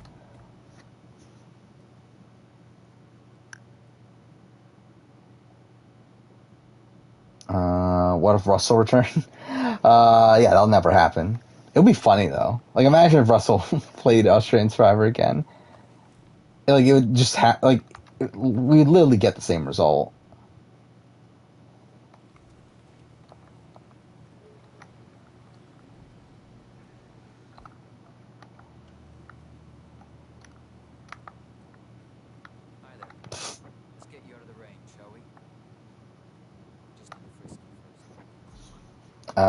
This season made you realize how many vet allies Wes has.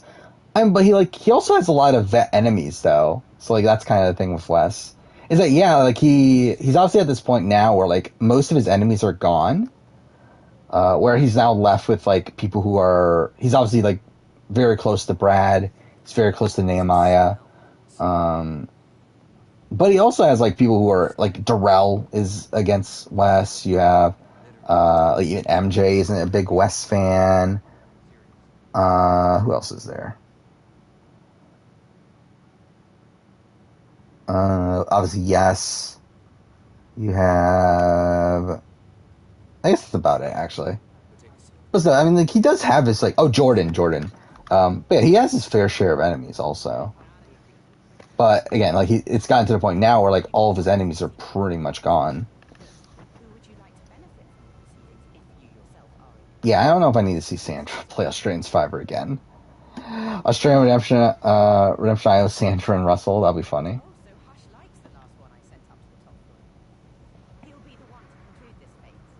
Yeah, I did know that it was Matt Dyson does the podcast with Ben Waterworth, right? So that's the thing.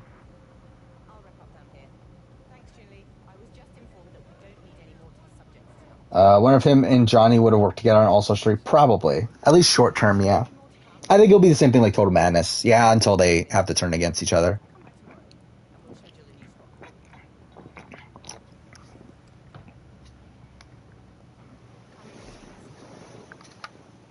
Change your winner pick to Meryl?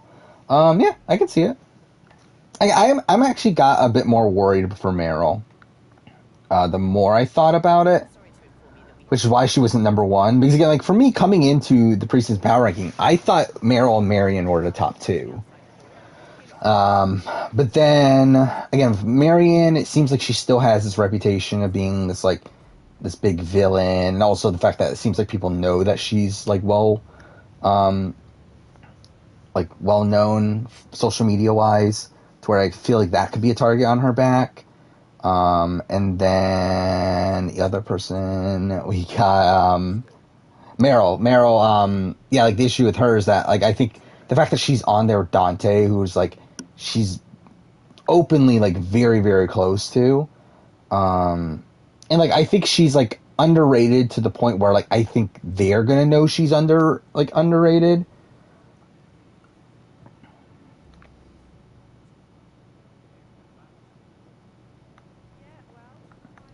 So like I worry for that. Like I think it's gonna be like it couldn't be a similar situation to like what happened with Parvati, what happened to maybe like a Haley Ford in that like to where like they're they should be perceived as a non-threat, but they're actually they're actually end up being perceived as a threat because they're a non-threat.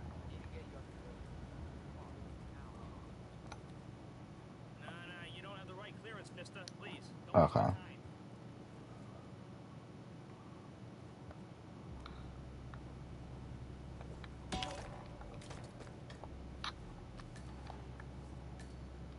Okay, let's snap his neck. Drag him here, I guess. I don't know. Let's see how this works. What? What do you mean?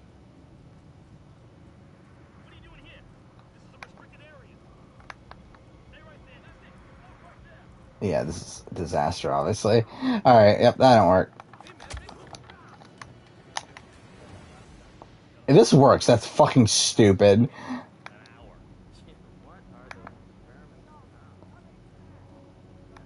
What the fuck? Ah, shit. Shit.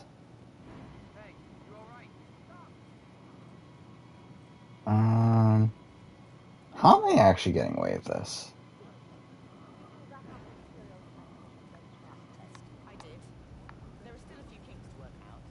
What the fuck?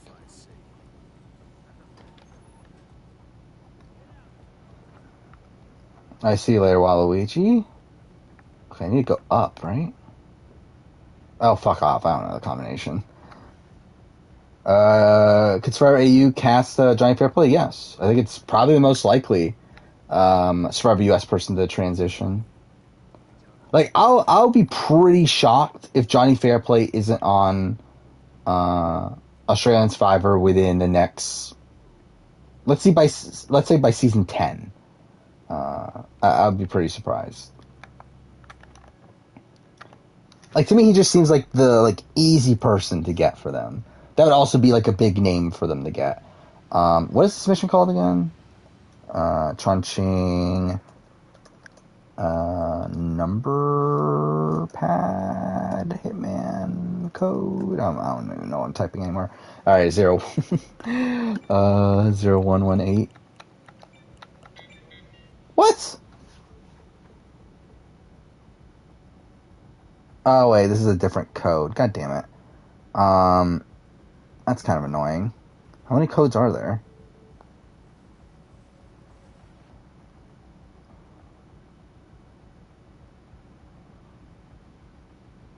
Oh, here we go. Alright, is it this one? 2552? There we go.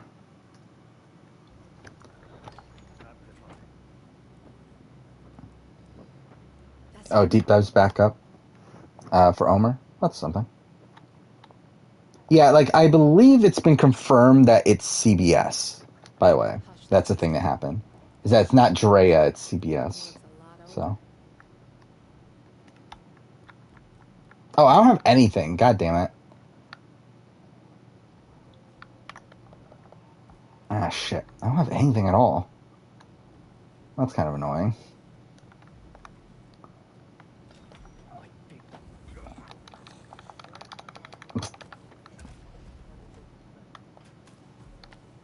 Okay.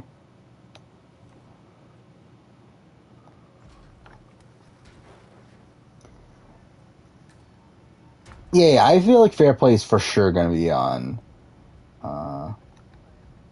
Australian Survivor. Like, especially if they continue casting Survivor US people. Again, Fair Play is like the number one pick to transition at this point.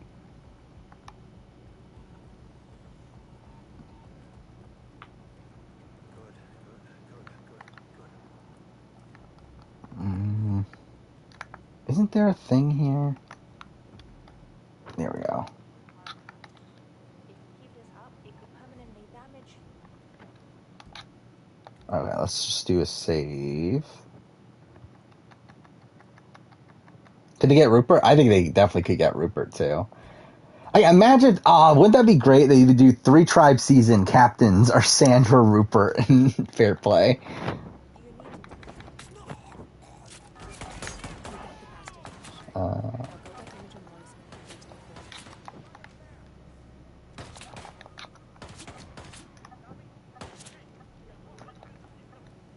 core. this is not going to work at all.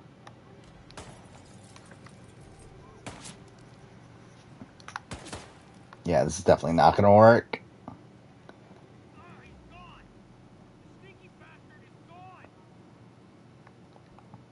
Oh yeah, imagine if Fairplay does that. Like Fairplay literally just redoes the grandma lie again.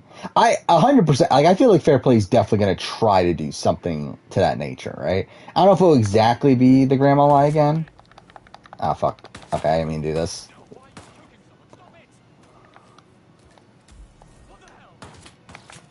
But yeah, like Fairplay's definitely gonna ham it up. I feel like. Ah, god damn it. Is Andrew done Forever? Probably. I think it's unlikely that. Actually, I don't know. Like, I think she's probably done doing random Survivor seasons. Like, I think if, like, Survivor 50, she gets called, I think she could be on. But I think if, like, like 46, if they're doing some sort of random All-Star season, then, yeah, like, I don't think they're calling. Or I don't think she's saying yes. You got the bastard hash. Now go get Imogen Royce and get to the core. Okay, that didn't work.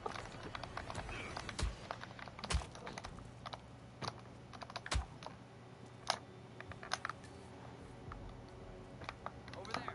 Flush him out. Wow, I actually got away with that.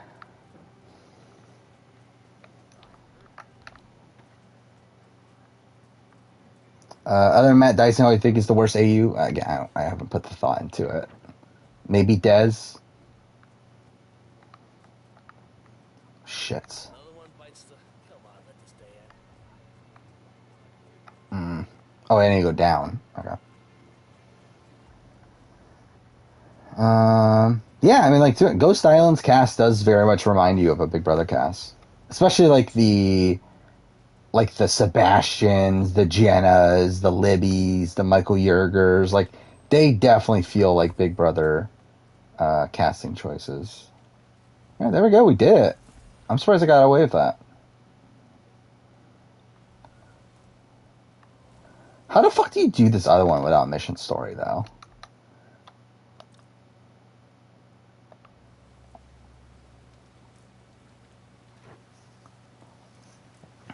Alright, should we do this? Yeah. Look up Survivor Spencer's. By the way, that's something I've done since the last time I streamed. Is I've talked about this for a while. That I've been.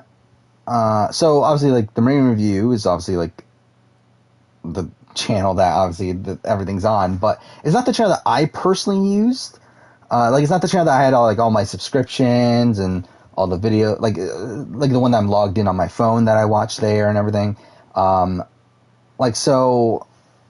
Since the last time I streamed, I did actually transfer everything over to the Marine Review channel, to where I'm logged in on that on most of my things now. Mainly just to keep it like everything at one spot. Just because it kind of felt weird to me that I was watching like half my shit on the Marine Review channel, like on my laptop, because that's why I'm logged in there. But then like the other stuff, like when I'm on my phone, I'm watching on a different account. So I decided to like finally take the time to resubscribe to everything on my Marine Review channel.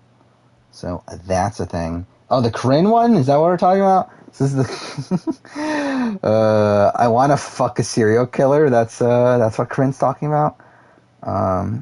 One person's actually waiting. Someone's actually waiting for Corinne from Gabon has lost her mind. I do find it funny that it's like people actually like care about this, about like some of these players losing their minds. I find it so funny. He used the exact same footage for every video. Like literally, you look at the preview for his last like 3 videos. It's all the same fucking clip, which means that he's literally using the same footage over and over and over again. But whatever, in the same like at the same time and everything. Like it's really weird. That's the thing. Did I save already? I don't even remember. Rank all survivor YouTubers. To us, it's probably not that hard. But yeah, I'm not going to.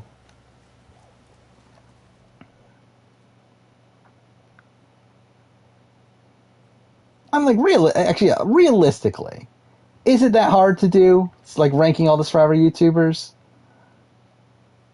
Like I feel like there's a clear number one. There's probably a clear bottom from my perspective. Like I feel like you can go by sub count, and that's probably around what my ranking would be anyway.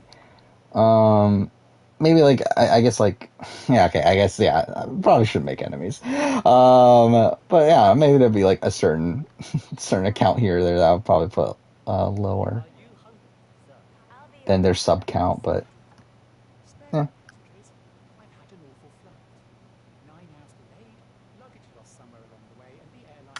Yeah, I definitely said that I want to. Actually, I shouldn't. Yeah, because I feel like even if I said that, that definitely could be taken out of context. Yeah, I still find like I can't believe Survivor Spencer's so young. Like I really thought Survivor Spencer was like 20 or so. Um, but then, yeah, like to be fair, I feel like now knowing Survivor Spencer's age makes it make a lot more sense on the type of videos he's making. Is procedure. Please speak it up before you come and find me. I'll be waiting by the stairs in the back of the restaurant kitchen. All Star Survivor YouTube season. Who would win? I mean, like I think Peridium's like the odds-on favorite. The problem is that obviously, like I feel like if we're doing like a Survivor game with all the Survivor YouTubers, like obviously Peridium has a massive target on his back, but I think like Peridium seems to be the most like well-rounded person of the Survivor YouTubers. We're again watching him play like Goose Goose Duck and Among Us and that sort of thing. Like he clearly is like a very rational, like very competent, like strategic thinker. Um, Seems to be like good enough socially. Uh, yeah, I think Premium is definitely like a massive threat. Oh, fuck off.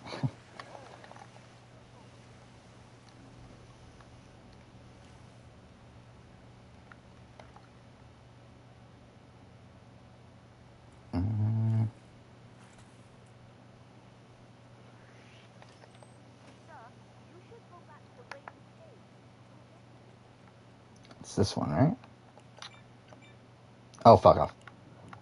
Wait, what was the combination again? I just looked it up. 0118, is that it? Cool, I guess right. Would I target Peridium? No. Probably not. Probably try to work Peridium.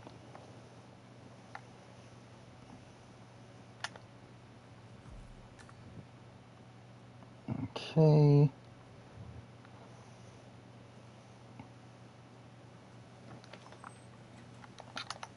I mean, like, I'm someone that if I was ever playing Survivor or Big Brother, like, I'm the type of person that would try to align with all the big threats.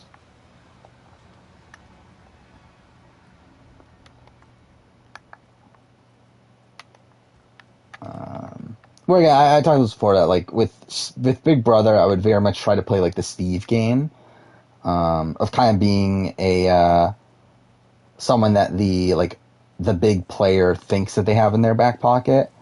And then with, Survivor, like, since I don't know the exact comparison necessarily, but I think like Jeremy's like one just the concept of like meat shields and everything would definitely be something that I would be thinking about. How am I supposed to do this?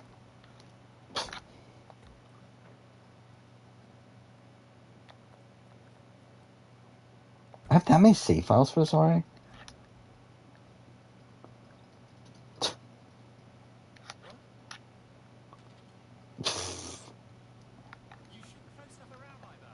wait, I lost my gun. I forgot about that. Where did my gun go? It's like all the way back in the thing, isn't it? God damn it. Ah, fuck. I need to grab my gun back. I forgot about that. I lost my gun. You know what? Fuck it. Let's see how this... It won't work.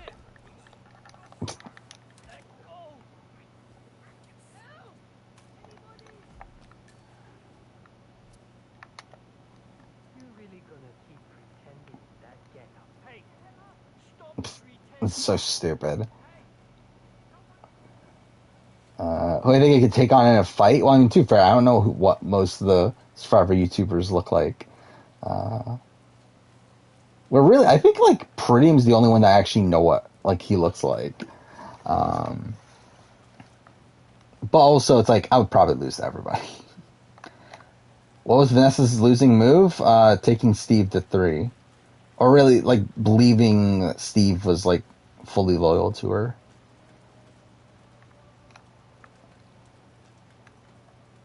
I mean, like, I would include Athanamale. Like, technically Athanamale's, like, big brother.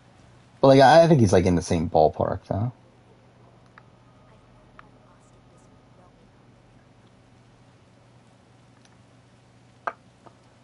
Frame rate's, like, really fucked.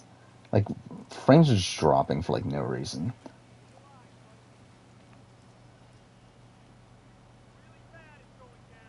Will they do an All-Star season for Jeff's last season? Probably. I'd be very surprised if they didn't. Oh, shit. No. Yeah, like, I think that's definitely how they would want to do a farewell to Jeff. Pretty looks like Aris. Yeah, I've seen that comparison before.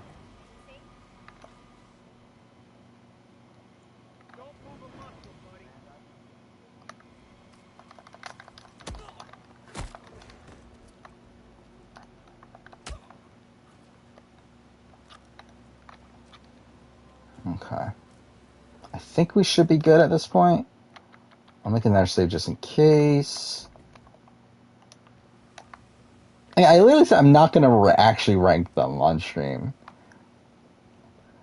But to, like, again, to be honest, like the rankings shouldn't be that difficult to, like, to piece together.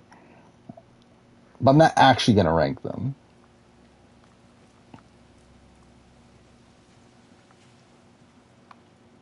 Is this the right way?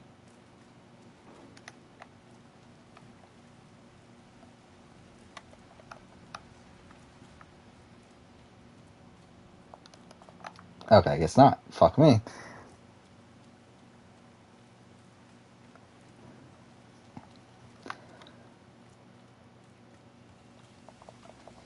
Well, you don't like Yu Ling? I'll be honest, like, I feel like I already feel like I'm forgetting that Yu Ling even existed. Even though it's only been, like, not even a month since the season ended.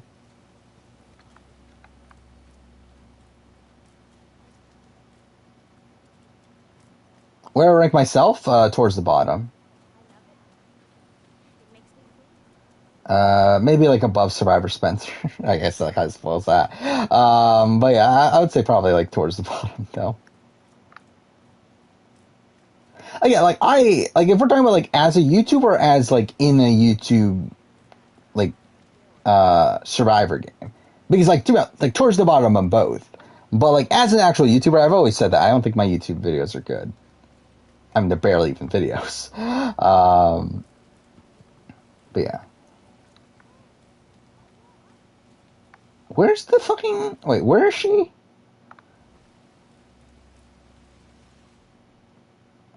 good, man. Looking good. Where is she? I can't get through there.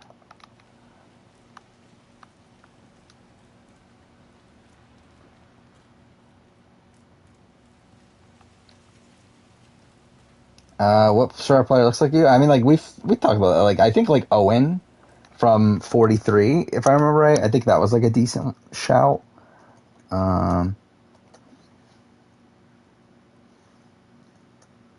trying to remember. Like, I'm trying to look up the cast again for 43. But I feel like his cast photo, or not the cast photo, the photo that's, like, on this Insights Forever website is, like, not too dissimilar. Yeah. pretty much. Like, I don't have a mustache like that. My hair's shorter, but, not too dissimilar.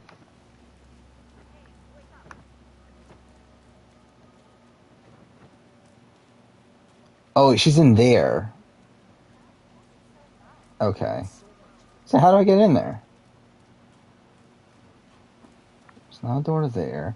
That door's locked. Okay. Well.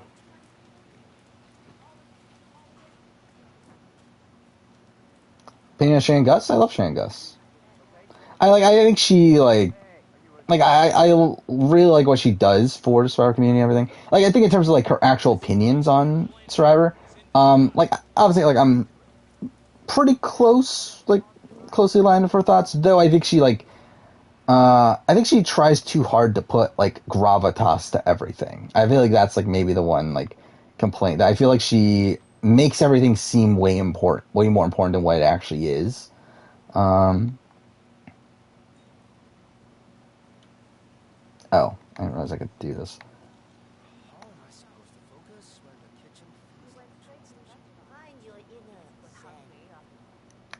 There we go. Ready to inspect the facility now. Good. Hope you enjoyed the paycheck. Did you bring the P40? But yeah, really like Shane Gus. Really like her podcasts. I don't listen to like every single one, but anyone that has like a decent guest, I try to listen to. Continue, you may say. Like any podcast that's like her and Mike Bloom, her and like Nick Idanza. Yeah, like those I try to listen to. Is the best security there is. You see, Yeah, I don't think like I don't think Shannon has the greatest reads on the edit. I think that's definitely a thing to say. dumpling cook on his way to work. Dressing the plant takes you But like yeah, like I don't get how the fuck she thought Sam was winning Blood versus Water. And then she was like, and like in the end of season podcast, like she went on, the surprise that it was Mark winning, not Sam. It's like, what the fuck are you talking about? I literally called from the fucking premiere that Mark was winning. Like, what are you talking about? About like this Mark win being a surprise? I don't know. I would love it if fucking and this is gonna happen. I can guarantee you. Next season of Australian Survivor premiere, gonna call the winner right away again. It's gonna be fucking hilarious to see like Australian Survivor not change their fucking edit again. But still, it's so funny how like blatant the Mark Winner edit was in retrospect. Where it's like, again, when I'm coming, like I even rewatched the beginning of this first stream that I did after the Australian Survivor premiere. Where again, like at that point, I was already so fucking confident after like 3 episodes that Mark was like for sure the winner. But yeah. At first shift, city construction will move in. The Traders is done filming? Around ICA personnel. Maybe. They are a resource, but also I mean, like I assumed it wasn't going to be that long of a show. Like I was assuming like maybe like a couple weeks. But I'm like, this might also spoil that she's like an early-ish boot. never had any employees trying to bring unauthorized weapons inside the facility, but we do consider this step important. Is Mark the most obvious winners at it from AU? I would say no, just because like I feel like the like early merge was kind of a wonky period for him. So we can get I like the first like couple episodes after the merge, and then actually even like the last like couple pre-merge episodes where like Jordy, what Jordy was like saying what an idiot or whatever about him, telling him about the idol, right? So like that's something to like to point out, and then towards the end game, like he does have like some like not great content, but like again, like his early content was like so fucking good. All Stars 3, for Big Brother. I don't know. I don't know if I need a lot of these people back. It's like, yeah. Oh, this is just like every person who's backdoored a man. Is that really a thing? Yeah, I don't need most of these people back. I don't need to see Nokomis play Big Brother again. I don't need to see April. I mean, like April Lewis would be fine, but like I don't need it. I don't need to see Jennifer play Big Brother again. Oh. Kalia would be fine, but again, not like I'm not dying to see Kalia play. Again, Danny Donato, I really like, but also like we've just seen her. I don't think we need it. Helen would be fine. Vanessa would be good, obviously. Alex, I'm good. Don't need it. Caitlin Herman, either way. Sarah Beth, yeah, don't need it, but it'll be fine if it happens. Do I like Nick Idanza? Yeah. I think he's a fun podcaster. I don't necessarily agree with a lot of his opinions.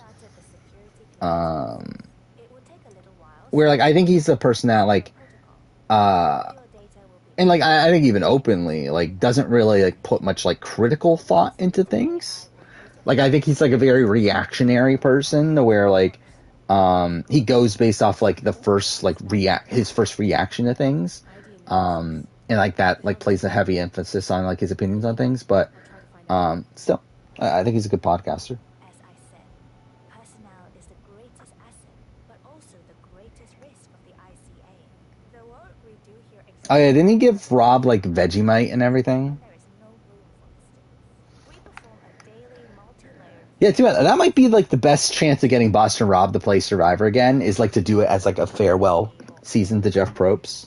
drug use, physical health issues, external pressure, or moral hesitancy. The scan only takes Actually, I never thought about that. Yeah, what would a farewell season to Probst be like? Bigger Dick, Evil Dick, or Richard Hatch? Evil Dick.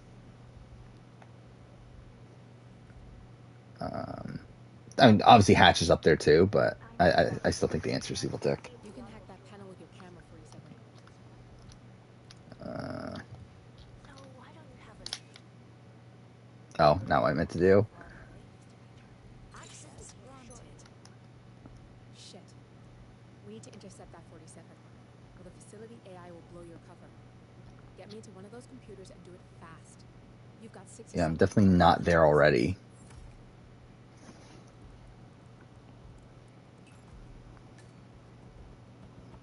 Good. I'm in. And you're safe. Well, you thought, someone you knew thought Christy was winning? I mean, Christy was never winning. Like, I mean, like, Christy was, like, kind of up there Your clearance just came in terms of, like, most likely people, for a lot of the season, but, like, still, like, never actually thought Christy was winning. so we are very serious. Yeah, I remember, listening to those episodes live, the, Rob and Steven doing know-it-alls for Australian Survivor. Store all illegal work, Wish they continued, but, files, employee files, contract like, obviously I don't think they liked their experience with the first one. We handle all current operations, effectuate logistics of personnel and equipment. Our Why does production make the winner edit obvious? Because they're not trying to hide, like, the story. Because, like, the thing is, like, again, Australian TV is, like, storage and transmission of sensitive information. and different, like, even the US does this to a degree, but I think they've, like, changed it more recently just because, like, the fan base has become a lot more niche. But, like, realistically, like, most people that watch Australian Survivor do not think about the edit. Like, they don't care. So, like, they don't have incentive to change the edit because, like, most people that watch the show simply don't fucking care. This isn't gonna work, but I'm gonna try it anyway. I just want to see what happens if you try to choke her out here. Stop choking that person. Let's both targets down. Just need to override this, and I'm in. You can get out now and I can take care of the data remotely. Unless you want to handle it Oh. yourself. Oh, you don't have to do that? Oh, I didn't even know that.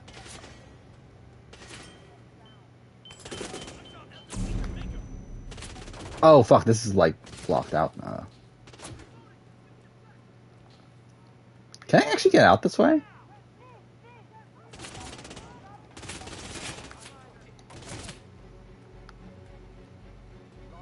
Oh, shit. Yeah, I have nothing to open it with. God damn it. Yeah, I'm kind of fucked. Oh, no, this is the exit here. Oh. Okay, maybe I'm not fucked. Wow, I didn't realize, actually, that's like way easier than I remembered. Okay, yeah, we got out of it. Holy shit, I didn't think that was that easy. Yeah, I guess you don't have to do a mission story. He's like, we literally could have just like put in the code, ran in there, killed her, left. I thought it'd be a lot more difficult. Wait, where? Okay. Looking good, sir. I believe Evil Dick has HIV, right? I don't know if it's like fully AIDS. But I believe he is HIV positive.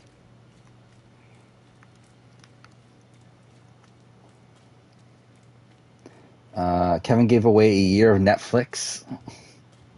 Okay, why? Wait, which Kevin are we talking about?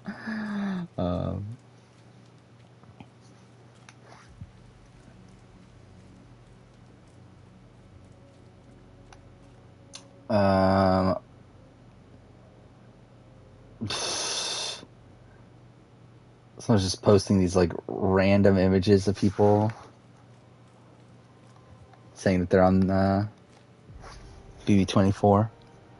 By the way, I know Spoiler King's back to tweeting some stuff.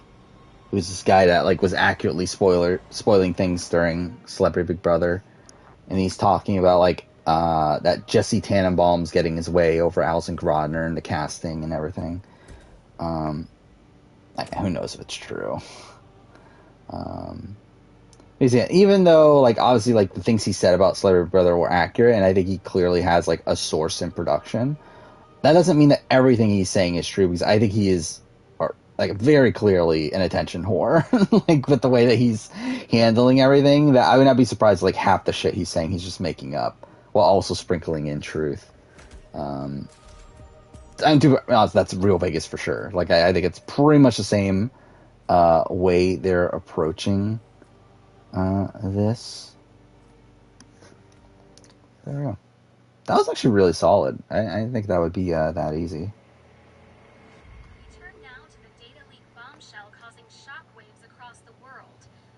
The Winter Baby, that's who we're talking about. Why did he give away Netflix for a year to someone?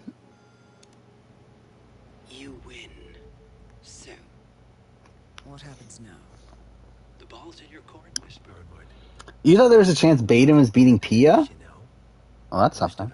Again, like that's the thing is like again, like for someone that's analyzing the edit, like Pia was such a clear winner from episode 1. But like for people that don't analyze the edit, you're not going to pick up on these things. Like they're not going to know like how obvious of a winner Mark was, or Haley was, or Pia was. Like I'm sure people like genuinely thought like George was going to win like almost the entire time for Australian Survivor, Brains vs. Brawn. I'm sure people thought that like that Brooke had a chance at winning by the end of that of All Stars. Yeah, like 100%. Like most people that watch the show do not like get the edit.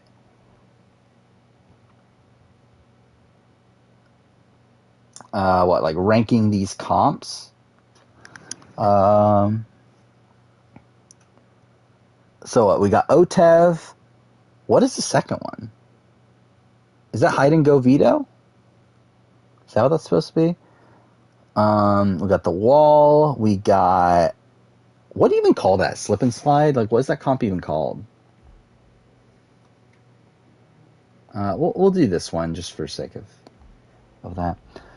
We got Spelling Comp. We got BB Comics. We got Bollerina. And then Zingbot's not... Like, Zingbot isn't a challenge.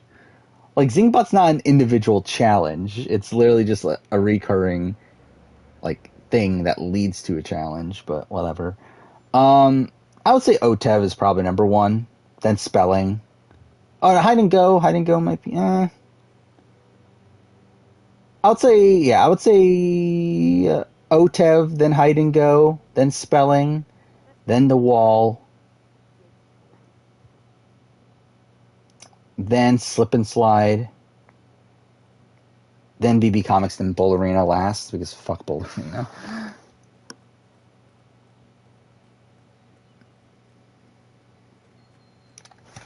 There we go. What if BB21 Ovi ran for president? He would probably lose, but it would be fun to watch. It's a challenge getting through the horrible zings every season now. Yeah, I guess you could say that.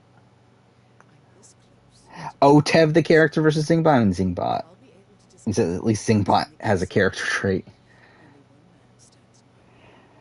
Otev peak with Broadway Clam. I'd probably peak with like Gilbert Godfrey. Why not do hide and go veto? You can't with COVID. Because hide and go veto requires crew members to enter the house to hide the.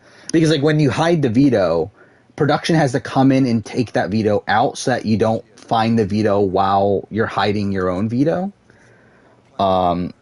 So again, hide and go veto like requires production to enter the house like over and over again, which they can't have during COVID.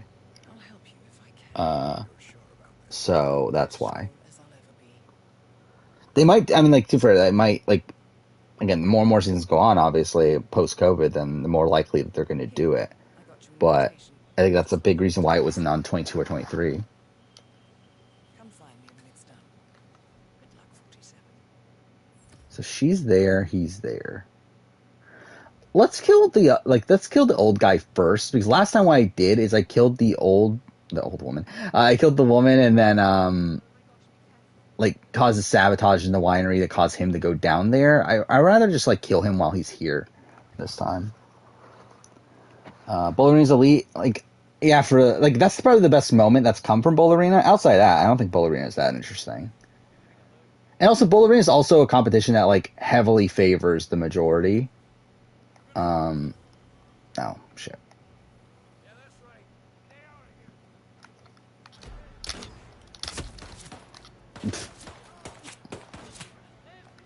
I don't feel like at this point that's essentially what I'm doing. I'm just like really going all out and just like killing someone and then just running away hoping I get away with it. This isn't gonna work though. Yeah, there's no way this is gonna work. There's too many guys here.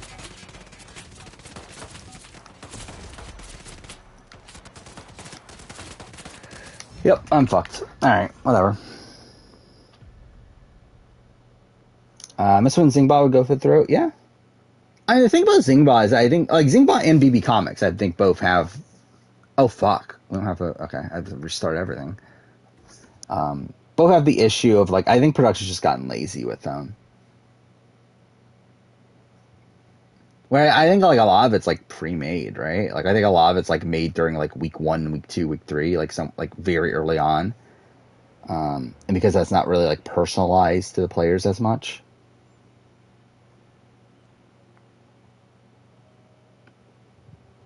Victor freaking out over the mess was peak BB-18. I don't even remember Victor freaking out over the mess. I think, like, when I think of Hide and Go Vita, I think, like, my favorite moment from Hide and Go Vita is probably Brett in 20. Especially him in the DR, like, mixing that into. I don't know. Here, I got you an invitation, just like old times. Okay. When it's done. Good luck, 47.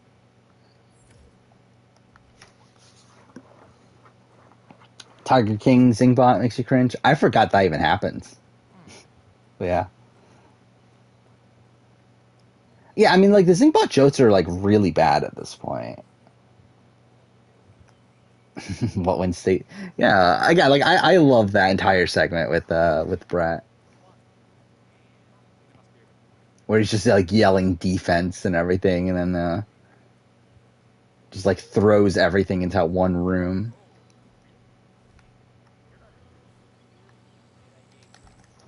Let's just save here just for the sake of like not having to replay the beginning again.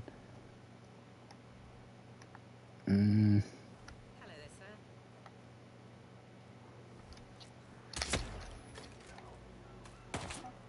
sir. I guess that doesn't work.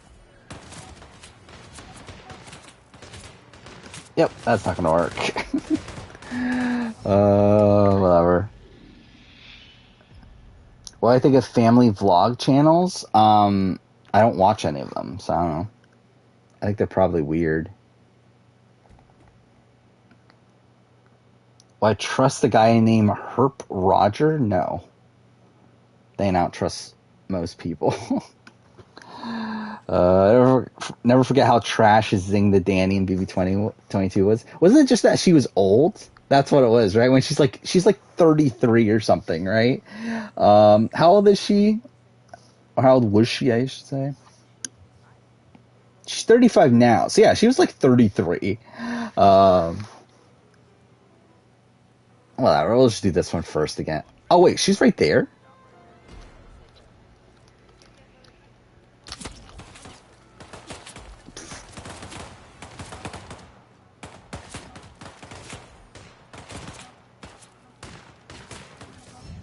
Cool. That was dumb. Where did I have my veto? I don't remember. I remember like there was a point where I like actually thought about it, but I don't even remember like where exactly I would. Like if you were to like ask me like literally right now where would I do it, I would probably like without much thought, I would probably just do the Brett strategy of like hiding it and then like just covering it up with a billion things. So like the hiding spot itself like didn't really matter. It was more so like how he hid the hiding spot.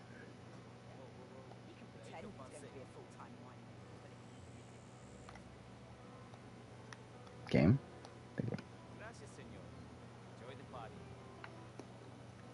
Francis song was funny. I mean, I guess it's fine. Mm.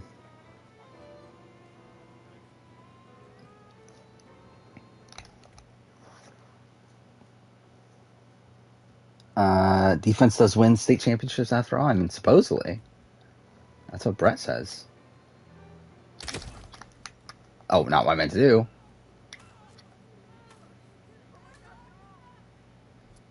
How?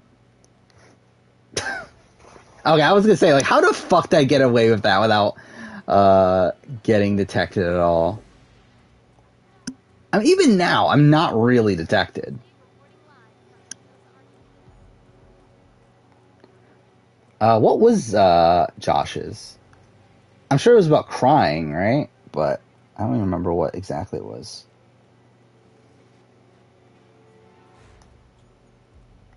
Can they hide it in the back of the toilet? Maybe not. I don't know actually. Like because I know there's a lot of like little rules that you have to follow.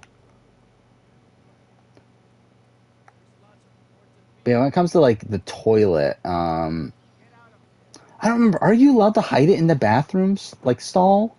I don't think so, right? But I might be wrong.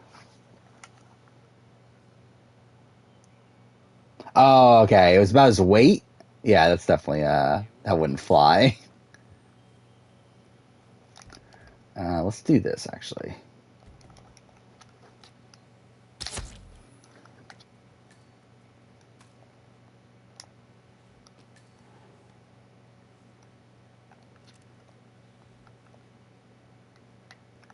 Game. Can you hide him in the car? Is that a hiding spot? No, it's not. Damn it. Okay, never mind. Whatever. Let's just continue on. When and why did CBS start casting family friendly? BB-15. I mean, that's really all you need to know. But yeah, obviously, like 16, they changed the show to kind of be the opposite of what BB-15 was. Looking good, man. Looking good. Okay, perfect. Wait, what? What do you mean? You just said looking good.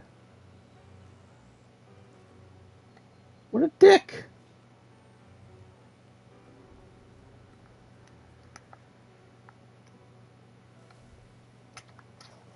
Okay. Ah, wrong gun.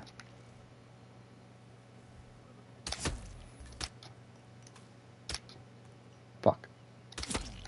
There we go.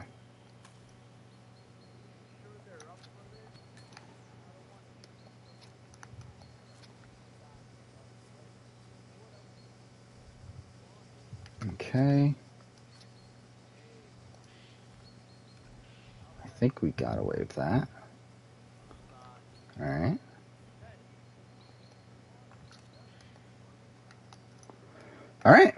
we're in. Josh is even that big? I mean, yeah. I mean, like he's in. I mean, especially now. Now he's decent shape, right? For challenge and everything. But yeah, even at the time, he wasn't like that overweight.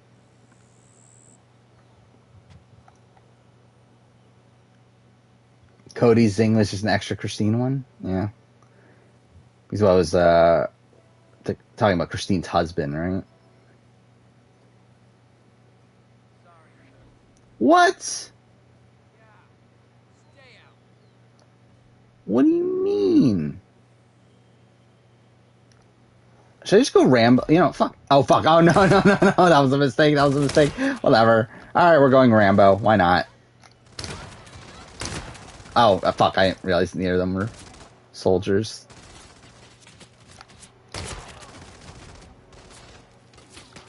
Ah, fuck.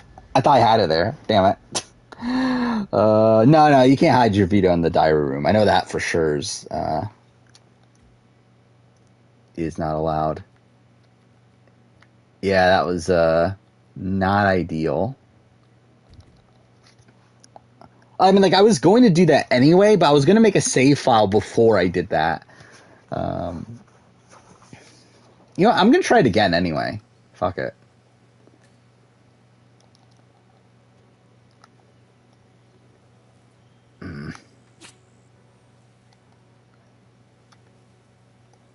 Pick up the hatchet, I guess. Why not? I don't know why I picked up the hatchet. That really wasn't worth it. Okay, so yeah, let's make a save. Wait, who the fuck's detecting me? Let's make a save up here.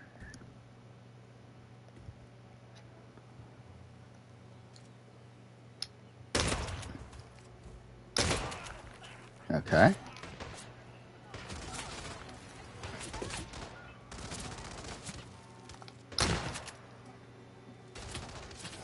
Damn it. Really? Okay. I thought I could make it further than that.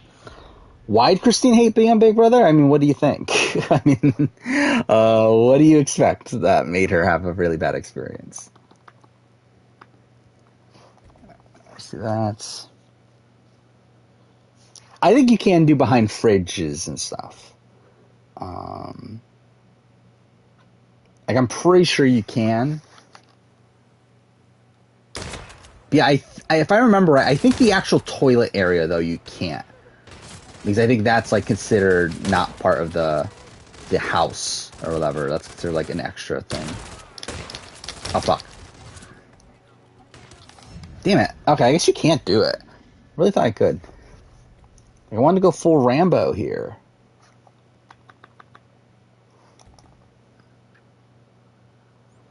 Is Mass Effect Trilogy top 5 game series? Probably.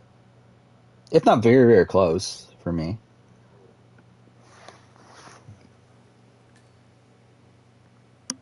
Christine said she hates not being able to be naked on Big Brother. Yeah, she did say that. I forgot about that. That was like part of her intro, right? Was that how she's a nudist? Which like never gets mentioned ever again. Which I find funny. Which also, I mean, too fair. Like considering her success on OnlyFans, I guess that shouldn't have been unexpected. I love how like I actually never connected to until now. Dude, I kind of forgot that she had an OnlyFans until like literally I just said that. Yeah, that is a thing, isn't it? That she's like prominent on OnlyFans. Why'd Shannon Elizabeth hate being on Big Brother? I think she just like found it to not be what she expected.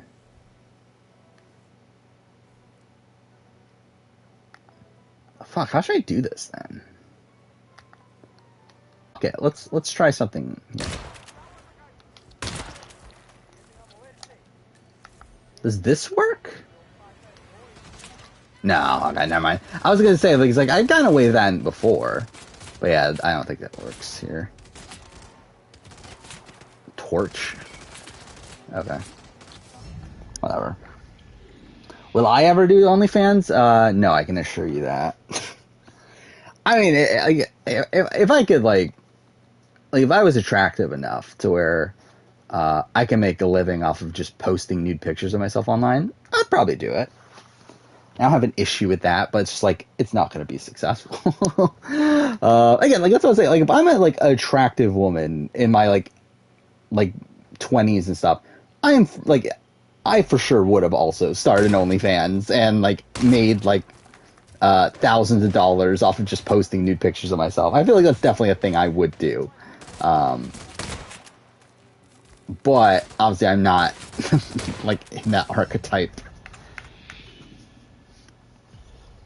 Tried playing Origins for the first time. Doesn't feel like what I remember AC feeling. Yeah, I mean it's definitely not an Assassin's like the old school Assassin's Creed games. Obviously it's the first of these like Witcher clones. Like I still think that it is like a good enough of a medium between the two, where like Odyssey just like completely goes overboard and like not even trying to be an Assassin's Creed game anymore. Like at least Odyssey tries, and still has like a lot of Assassin's Creed elements in its gameplay. And then, like I think narratively, while it's a shit origin story for the Assassins, god damn it, I think it like still tells a really like compelling story. Just wish it was obviously like more connected to the franchise. What? How'd that kill both of them? That's ridiculous. Oh shit. Okay, yeah, that was perfect.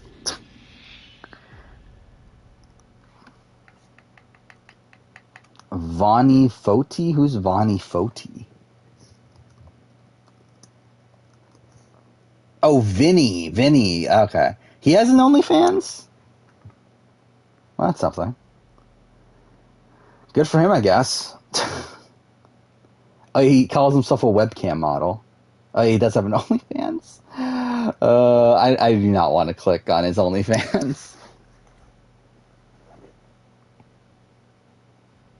Paul's 29?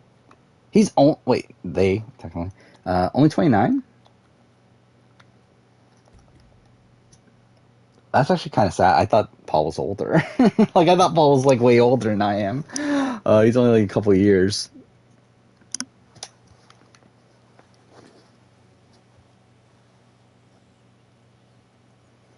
I still feel like that's still one of the weirdest things, like, putting together nowadays. I feel like once you get into your late 20s, I guess like mid to late, I'm 27. But I think like when you get to that point, like, and you like see people who are like early 30s and like even like mid 30s, like you start to realize like I'm not that far away from that at that point. Like that's kind of sad. To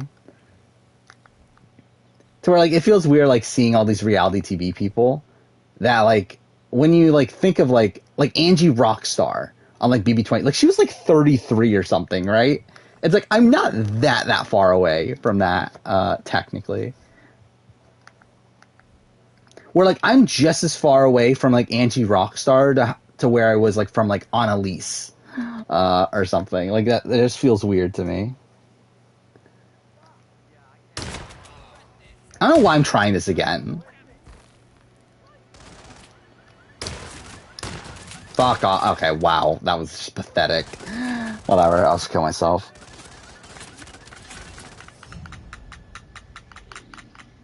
Titania 70, yeah. I mean, like, definitely looks like she's aged a bit in the last, like, 2-3 years.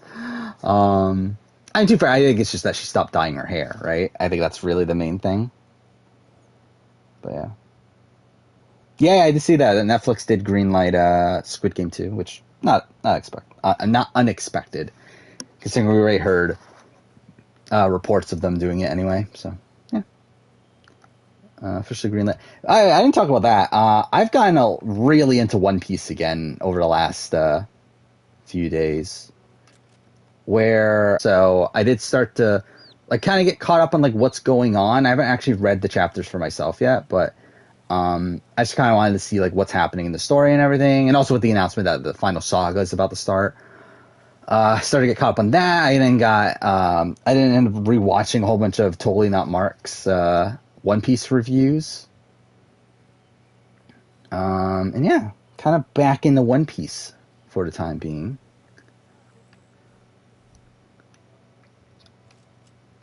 No, wrong gun. Let's try this.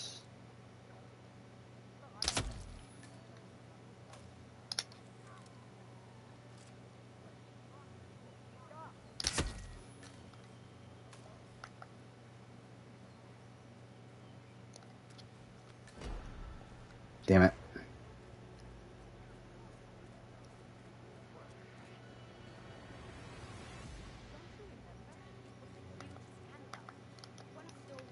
Shit. It says I'm in combat, but no one's shooting at me.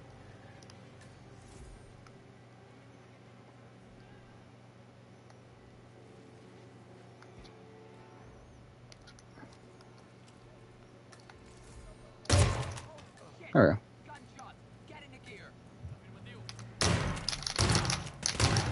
Fuck.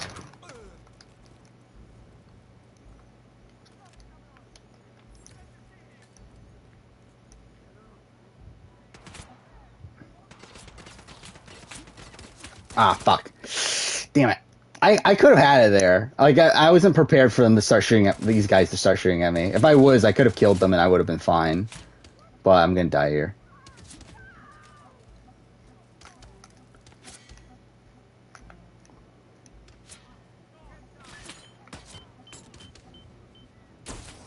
Ah, damn it. I could have gotten away with that. Yeah, I'm being super stealthy, obviously. That's exactly how you're supposed to play Hitman. You're supposed to run in there with a shotgun and kill your target. Oh, fuck off. I just realized I don't have a save. Ah, that's annoying. What's the max age Survivor Brother player? I mean, like, obviously there's no, like, set thing. But I think, like, probably, like, 30... I think with Big Brother, it's probably, like, early 30s is probably, like, the max. Like, I think, like, the... Like, if we're doing, like, a bell curve in terms of, like, how likely you are to do well, I think you're, like, starting to reach the... like the end of the bell curve at probably like, I don't know, like 33-ish, somewhere around there. Like, really, I think Big Brother, I think like 28, and then like maybe like 5 years before, 5 years after is kind of like the prime spot for Big Brother. Survivor is probably a bit older. I would say Survivor, like, I think Survivor's a lot older. Like, I think like you could be like 50 and still do well in Survivor.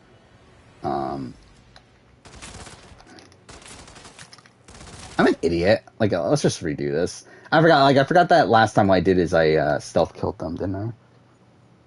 Cookdown events in the quarry have been simplified. They're just direction prompts. Okay. Yeah, I don't know how to feel about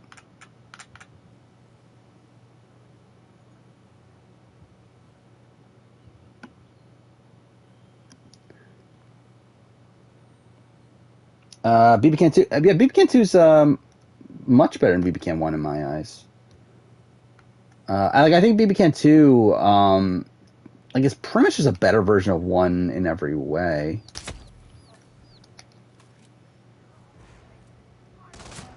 Shit. Okay, well, that didn't work. But yeah, I think it has a better cast. I think the gameplay is a lot more interesting. Yeah, and like I think 2 is better than 1.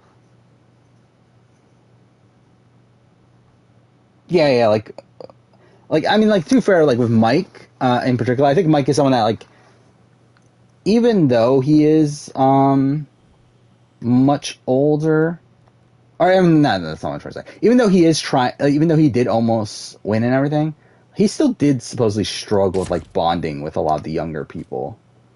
So, like, I still think that's like something that is gonna harm. Oh wow, how did I get that?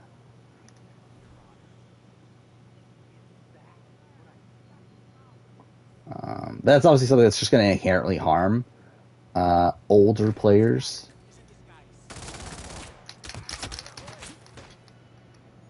Yeah, I'm fucked already.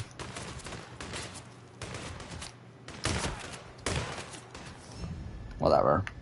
To be honest, like, I think we've done what I want to do in the game. Like, I could have had it in that last one, had I just had my shotgun out when I approached that group of guards. So like I feel like I've pretty much finished the mission anyway. We'll still give it a few more tries, but I think we'll. Yeah, if I don't get out of it, then whatever. We'll just do the final mission, finish it up, and then we'll probably just do some extra stuff here before we end.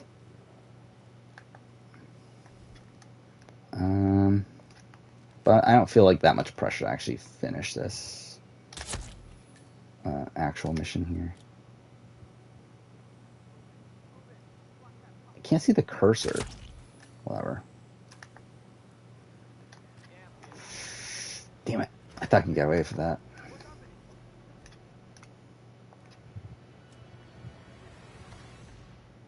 What?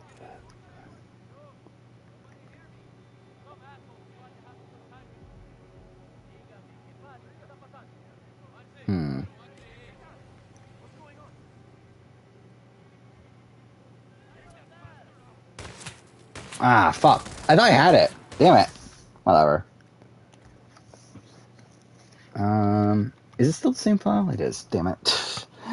I think older players like obviously lean into the father-daughter or father-mother sort of roles. I think the problem with that though is that obviously like what comes with that is like there's like personal connection to where like if you betray people using that, then it'll feel like as if you were using that to manipulate them and that sort of thing. And I feel like people don't look at that too favorably.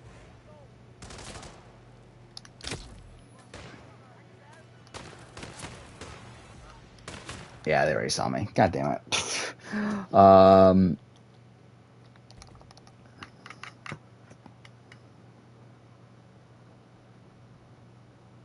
Don't move has been replaced with don't breathe, where you hold X and need a time when to release it. And that seems like a fine change. Doesn't seem like anything like too integral. Do I like Tim Marie? I thought they were like one of the better casting choices on that season, but I'm not like a massive Tim and Marie fan.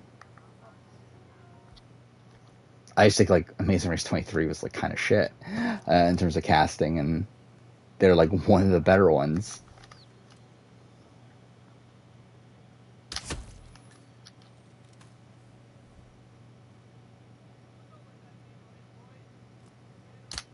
Damn it.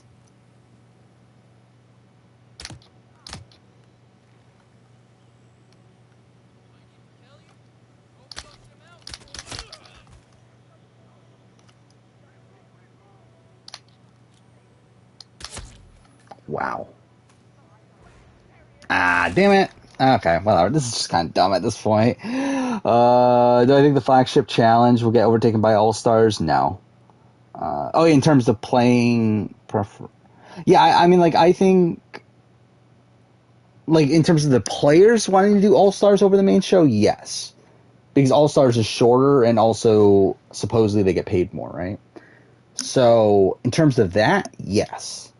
In terms of, do I think MTV themselves, or, like, production themselves, will prioritize All-Stars over the main show? No. To where, like, even now, like, we don't know if All-Stars is even continuing. Like, it probably is, but it's definitely not, like, 100%. Fuck. Whatever. Yeah, I think we're good. I don't even feel like trying this anymore.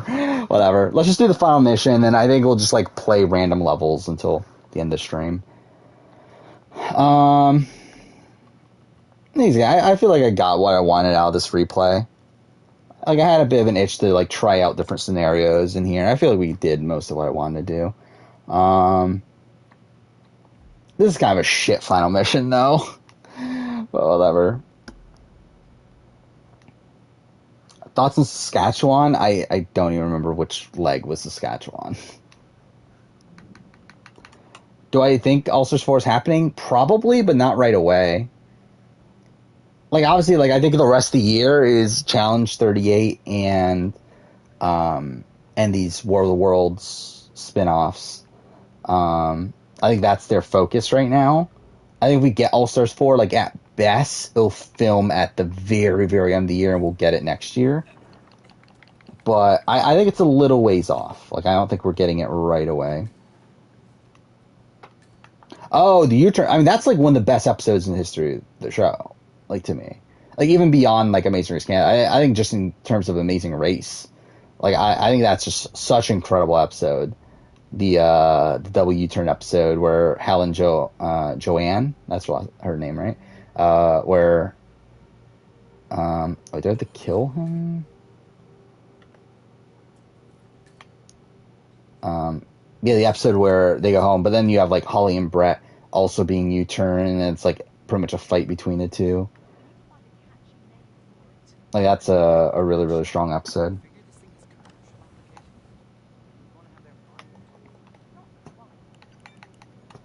Is Suicide Mission the best final mission I ever played? Probably. I think it's definitely up there. Oh, it's 1979. There we go.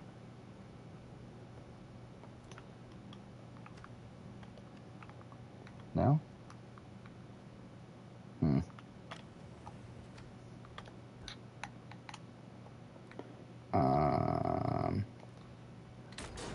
Remember loving Holly and Brett, but I remember... Oh, yeah. Yeah, like, I feel like they're a team that...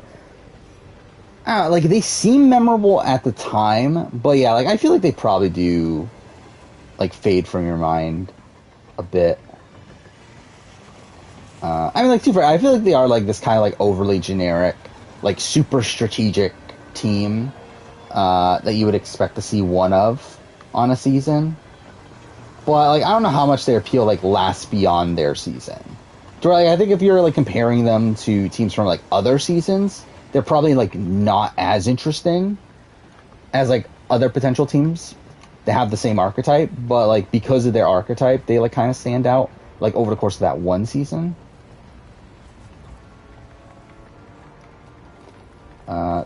Can't believe I sent Kasumi into the vents. Yeah. Who are you supposed to send in the vents? It's Tali, right? Or Jacob, right? Or am I thinking of the worst case scenario?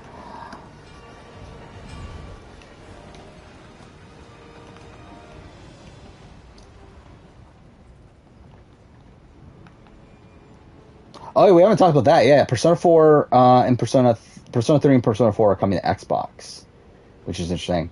But yeah, like, are they coming to PS4, PS5? I don't think so. Like, it's not a guarantee, I should say.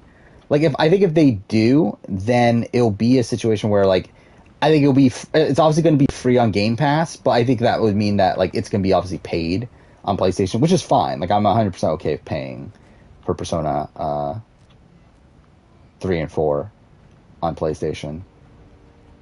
But, yeah, I think that might be the situation we're in. But, like, considering there's still no word that that's the case, I'm leaning towards no. But obviously I would want that to happen. Yeah, I guess we haven't really talked about any of the gaming news, right? Which, to be fair, there isn't that much to talk about. Like, because, like, both of the shows were kind of shit. Like, but, like, obviously Last of Us Part 1 remake, we knew it was happening, but very excited for it. I already pre-ordered it.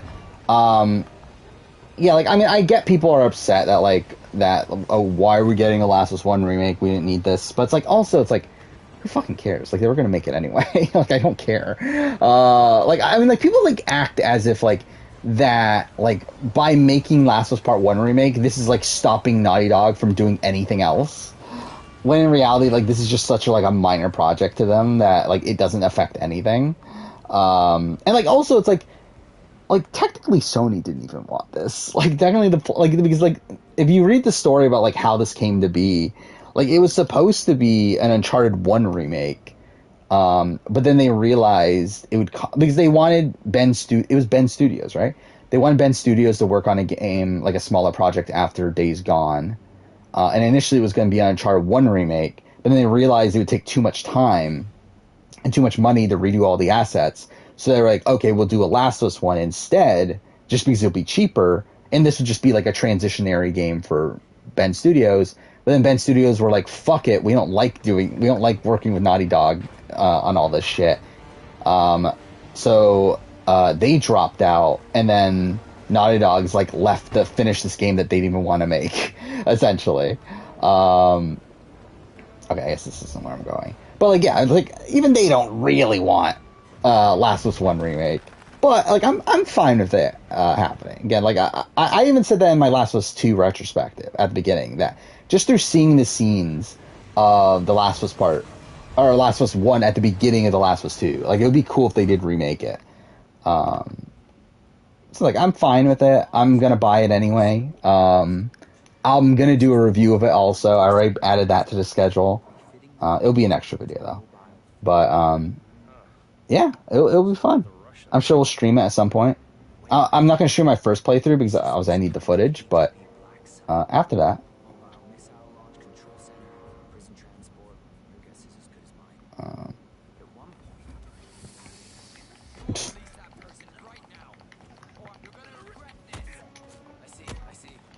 what a shit final mission this is, though.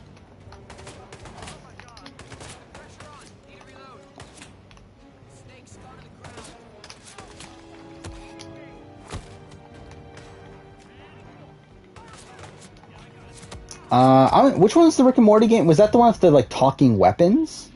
That was it, right? Yeah, that looked fine. I'm not like, not really my type of thing, I don't think, but it looked like fine for what it is. God damn it, okay, all my cords are getting tangled up now. What the fuck? There we go.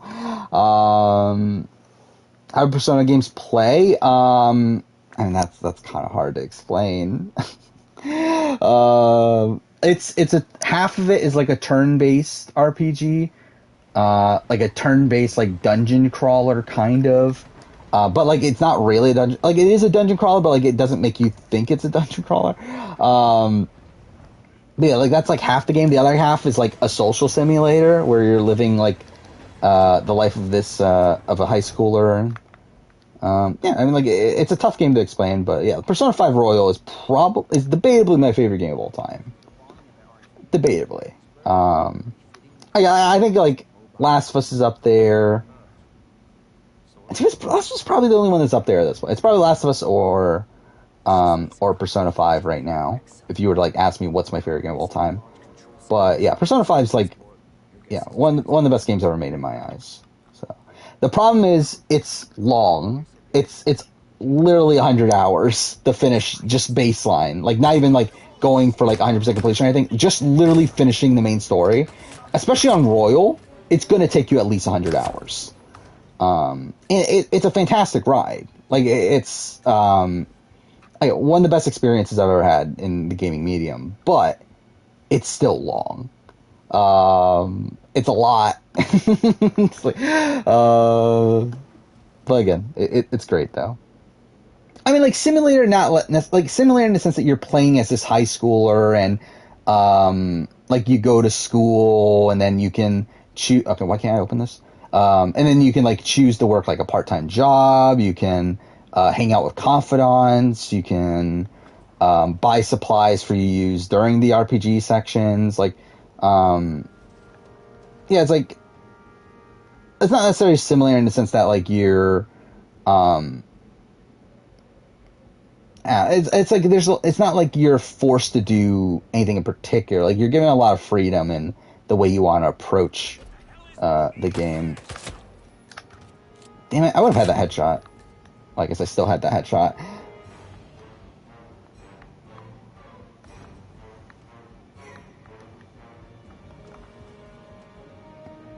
Oh yeah, I mean it's definitely an RPG. Like I mean like it's RPG and like the combat and everything, and like so again the game is essentially you're playing as a high schooler who finds out that there's like this other dimension that has like personas and all like this other world that's I forgot what is it called, that's distortion, whatever. Either way, there's this other world that he goes to. That's where like the RPG, like the turn-based combat and the dungeon crawler and that stuff happens. But then there's also the real life world that in that part of it, like, you're living his life and you have to, again, do his normal life stuff.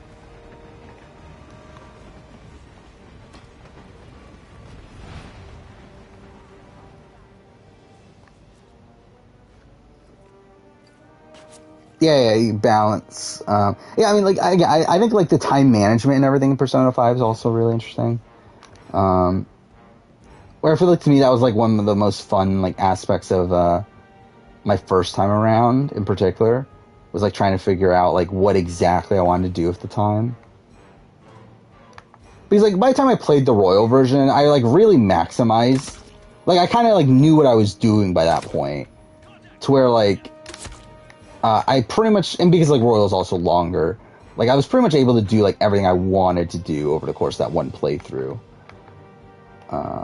While, like, the first time around, I wasn't, like, yeah, I didn't know as much of what I wanted to do, so, really had to decide, like, what exactly I found important. Fuck off.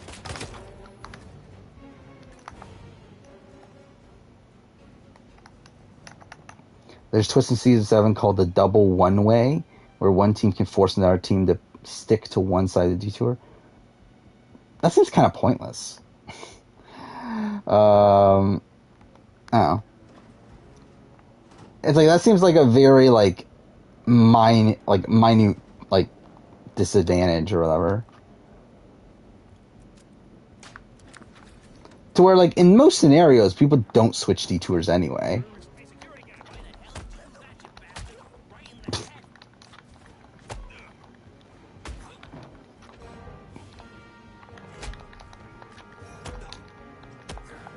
So stupid. This entire mission's, like, really shit.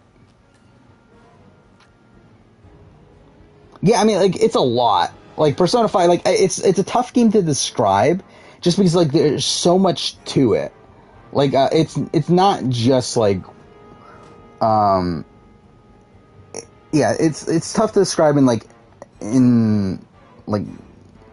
what do you call it? Layman's term? I don't know, whatever. It's tough to describe, like, as, like, a very, like, in a very short way, I should say. But yeah, like, if you like turn-based combat, if you like, games that have, like, really strong narratives, obviously, I still think, like, it's definitely something to check out. It's definitely, like, one of the best games ever made.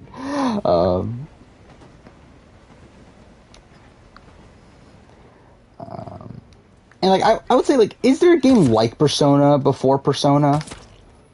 Because, like, I feel like nowadays, like, there's a couple games that, like, kind of try to do a lot more of that, like, mixing in, like, JRPG elements with like, social sim elements. Or, like Scarlet Nexus just did it. We have what's that game called? Eternal Nights or Torn Nights or whatever. That's coming out relatively soon. Like, that's a game that seems to be doing, a similar thing.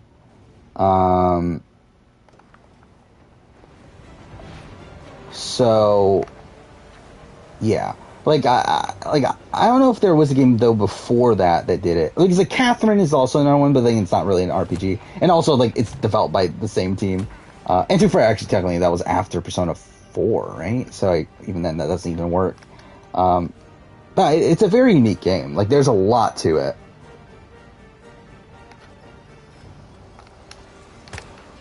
Not what I meant to do.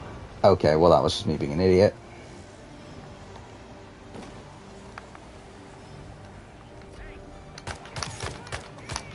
What? Okay, well, that was just me being an idiot also.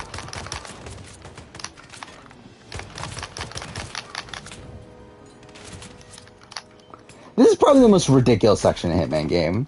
It's like there's literally, like, a massive crowd of enemies that you actually have to fight through.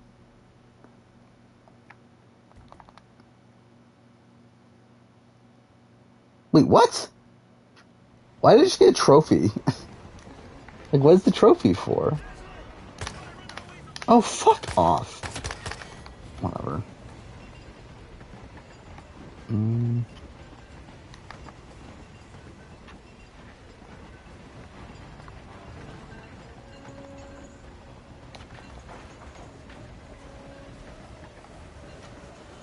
Persona 3 development must have been really interesting when you compare. Yeah, 1 and 2 are like very. Yeah, like they're very different, right? Like they're much darker and everything. And then like a lot more like dungeon crawly, right? Like it's like not as like a social sim focused. It would be interesting if they re-released 1 and 2 also. Like I would love to play the entire like Persona series. Even though I'm sure like 1 and 2 haven't aged particularly well. To be fair, even like has 3 and 4 it's 3 and 4 aged particularly well, but I'm sure 4 has like decently, especially because like the golden version is like a lot more recent. But oh fuck, I'm out of bullets. I'm an idiot. Yeah, Minecraft Legends is a thing.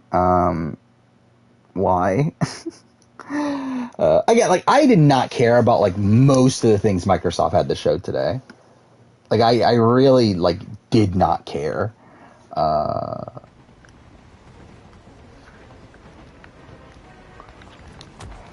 don't even get what the fuck they're doing. Like it's so fucking weird that Microsoft's like this company that's buying all these other companies to make these games, yet they still have like nothing to show for it. Like it's not like these like companies weren't doing anything before Microsoft bought them. It's like how do none of these companies outside Bethesda have anything to show? And like even Bethesda is like they have Redfall as one of their games, which like looks like shit. Like the only thing that like oh wow, I actually died there. Like Starfield looks good, but it's like that's really all they really have. Yeah, like, I really like couldn't believe like how like mediocre this Microsoft showcase was. And again, Summer Game Fest was also like really mediocre. We're like outside of Last of Us 1, which got leaked beforehand. That and then like Callisto Protocol gameplay looked good. Outside of that, also not particularly interesting. I mean, like Kojima was cool, but like we knew it was happening. Like we already knew that they were working together. And then also, it's like they didn't show anything. Like there was nothing there.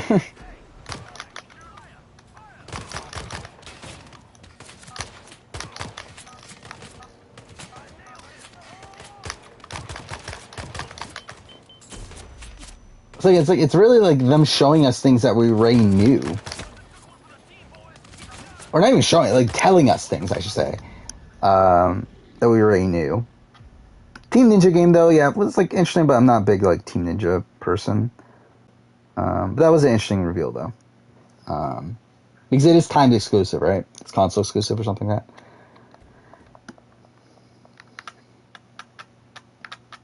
How would I watch Amazing Race Canada? I use Bilibili, which is the like Chinese website. But they literally have a playlist of every season, every episode. So I've been watching it on there. Which that's how I initially watched the challenge. Also, it's like that's the site that had all the challenge seasons. I think they're gone now. I don't even think they're all there anymore. But at a point, like when I first watched the challenge. When was that? 2020? They were all on there? Fuck this section. This is dumb. Fell asleep during Summer Game Fest. Yeah, I mean, so many, like, space horror games.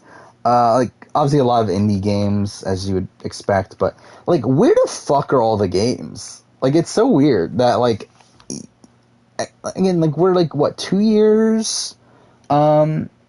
Since COVID started, and like we obviously know like a lot of games got delayed because of that and that stuff, but it's like it really feels like we still haven't even gotten a lot of the games that like we were supposed to get from like 2020 at this point.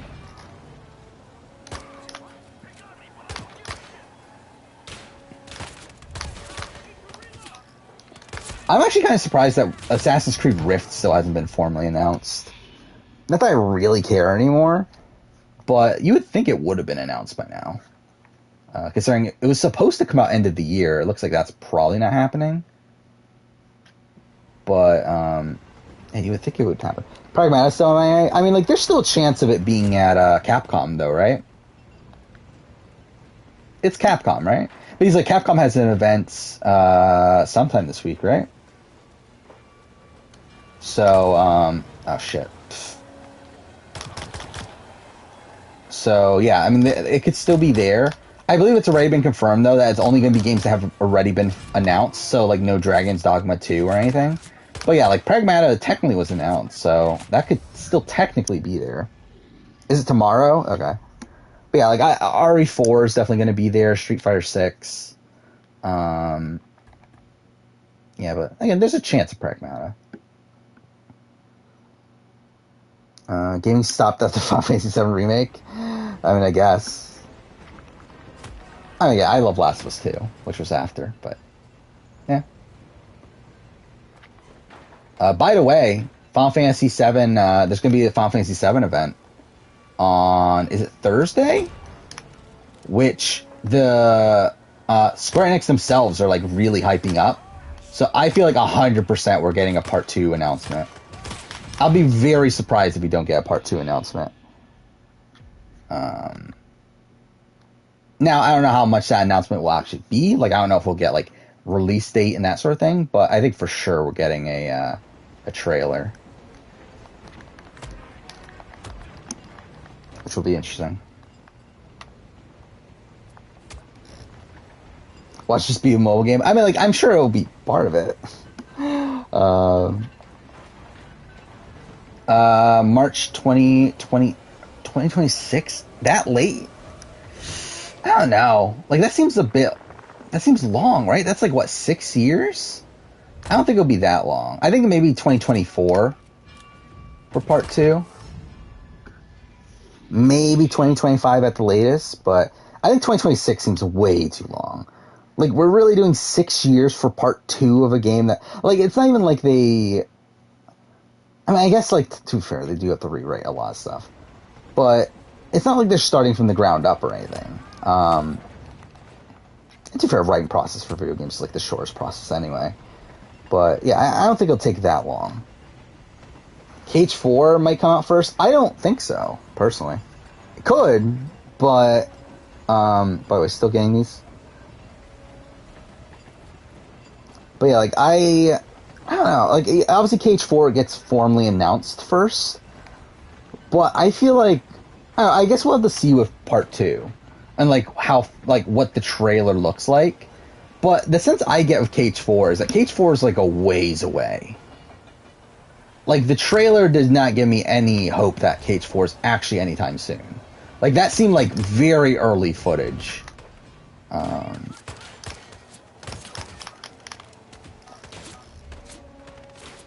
So again, like, I don't feel like they're gonna need that big of a jump between FF7 Remake Part 1 and Part 2.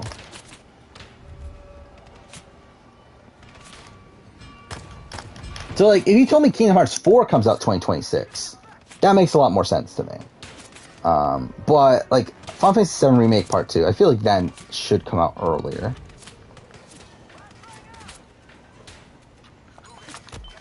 I mean, I think, like, the thing is, like, I think the trailer was shown just because it was the 20th anniversary, right? I don't think it was, like, because it's actually coming anytime soon. I think they were just showing it because, like, oh, it's the 20th anniversary, we need to show something. I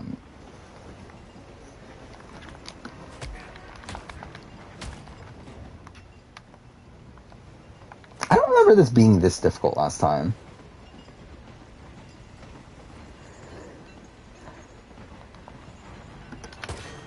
God damn it. I don't know what I meant to do.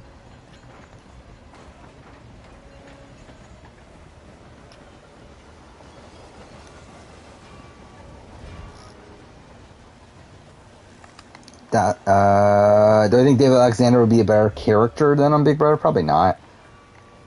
I mean, to me, David Alexander seems like one of the more boring people on this cast. So I feel like he's probably just going to be overshadowed. Oh, I'm an idiot. I could have pushed him.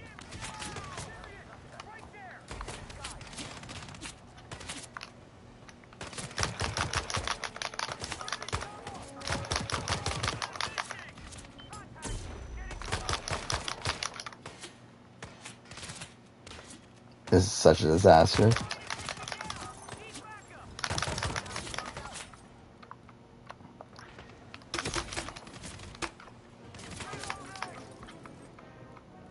Oh, that's all my fucking ammo? That's lovely.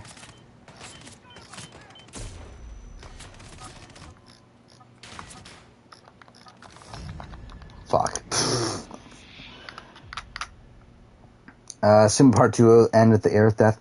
Probably. Oh, that'd be actually, yeah, that'd be cool, box cover. Yeah, like, I think that's I'm thinking, are they gonna do it, though? Are they gonna do the same thing? Like, I think that's really, like, what makes Part 2 so fascinating to me, is, like, how much are they gonna change up?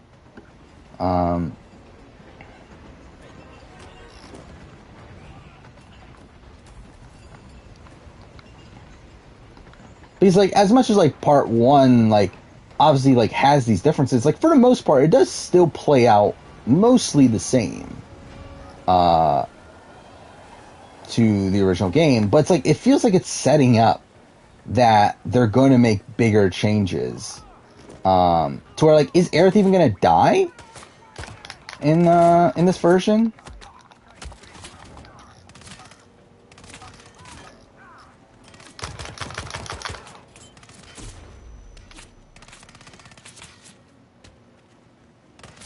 I don't think David's the worst returning player. I mean, I think he's up there.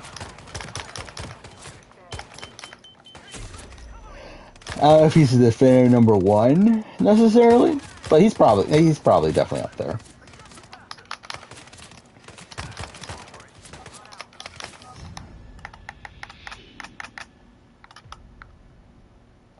Not a lot of people would be upset if she doesn't. Yeah, I can definitely get that. I will say, like, this is the thing that I'm conflicted on with The Last of Us Part 1 remake.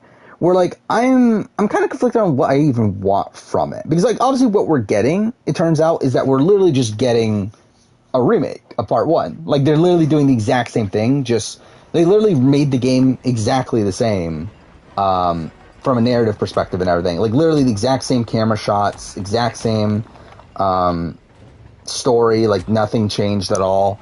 Just, obviously, improved graphics. And then gameplay will be that of Last of Us Part 2. But it'll still be the same level design, same everything else. And, like, that's cool. But I'm also, like, kind of conflicted on, like, I was hoping that we would get, not necessarily to the degree of Final Fantasy VII Remake in the changes, but I was hoping to get, like, kind of a director's cut, I guess, of The Last of Us. So I was hoping we would get, like, maybe extra scenes, maybe, like, incorporate Left Behind into the main story instead of what it seems like it's going to be now, where it's, like, it's still split apart. Like, I was just hoping for more. And the fact that, and, like, it's cool that we're getting a direct remake. But, like, I'm also kind of underwhelmed by the fact that it is a direct remake. Especially because, like, we have the remaster that, is, like, again, like, obviously it's, like, not the cream of the crop in terms of, modern gaming, in terms of, like, the PS5 and everything. But, like, I feel like it's good enough to where, like, I didn't feel like we needed... Oh, fuck off. God damn it. Almost had that. Oh, fuck, not that one. I feel like I would have been okay if this wasn't a pure remake. But, and, like, I don't know. I'm kind of, like, conflicted on, like, what exactly I wanted from this. Because, like, I will say, like, I have no real issues with the remake. Like, obviously, like, there is a lot of talk about, like, how it's unnecessary and all that stuff. And, like, I partially agree with that, but, like, I don't have much of an issue with it. I think the main thing I have an issue with is the fact that it's $70, and that's full price. Full price for a PS5 game. Like, we're, like, literally the remake here is going to be more money than the original game was when it came out on PS3. And that's, like, kind of insane. That this game that you can buy for less than, like, that you can buy the remaster of for less than $10 is going to be $70 for the remake. That is literally going to be the exact same game that just looks better and plays better. But, like, that's a massive jump. And again, I'm willing to pay it. Like, I'm going to buy it. I already pre-ordered it. Like, again, I'm willing to spend $70 on a Last of Us remake. But it still feels steep. Like, it definitely feels like a lot. Should wait till PS6 made a launch title? Yeah. That would have been I think that would have been like a lot more. Yeah, that definitely would have felt a lot better. Like I think if they did like what they did with Demon Souls here on PS5, because like that was like kind of a similar thing. If they just like waited to PS6, did it there, yeah, I think it would have made a lot more sense.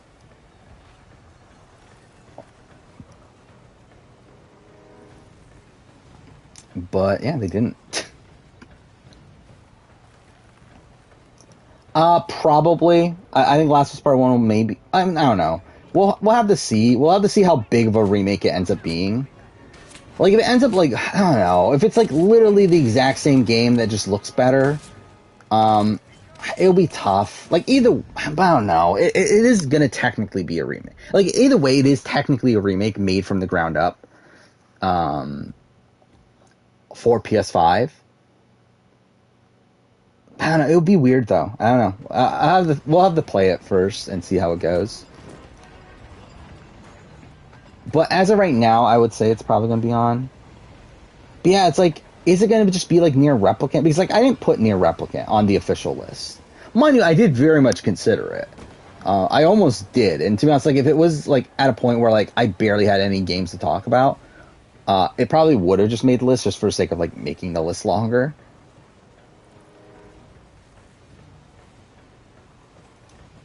But yeah, I don't know. Also, yeah, I think that's another thing. Like, we'll see how many games there are. Because again, like, I'm probably gonna be a bit more lax on 2022. I'm not gonna go out and play like literally everything, like I did 2021. What? Okay, cool.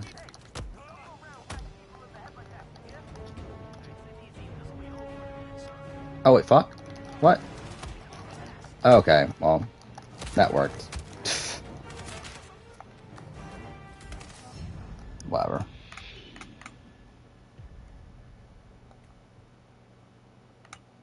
I assume you mean Bella as the bottom 10 player? Not really, because to be honest, I don't really care. Would I put Bella in the bottom 10 if I were to redo it now? Probably not.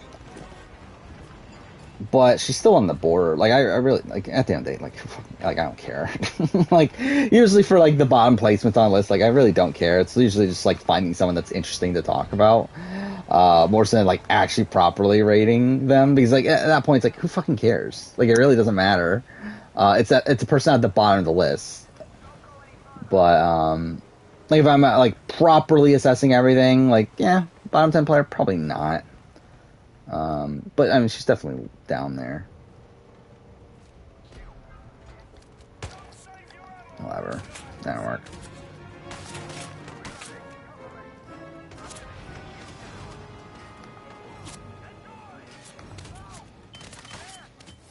God damn it.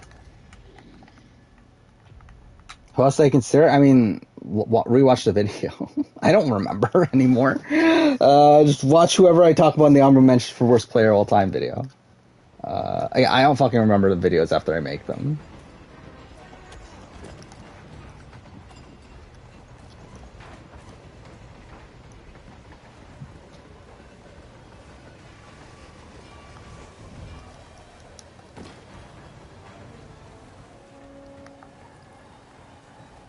Okay.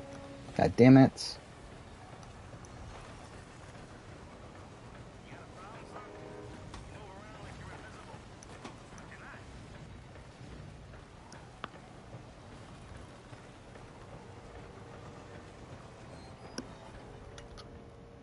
Okay.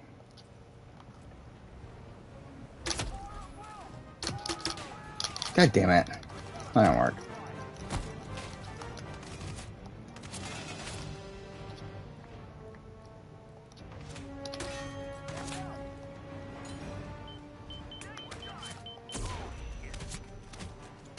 Okay, well, this is a disaster. I don't remember this being this difficult last time. Try closing the door. Does that matter? Do I like Amazing Race 20? I believe so. I don't. I'm pretty sure, yeah. I think I had it top 10, right? On my Amazing Race season ranking. Like you could literally, like, I don't remember a lot of my Amazing Race season thoughts particularly well.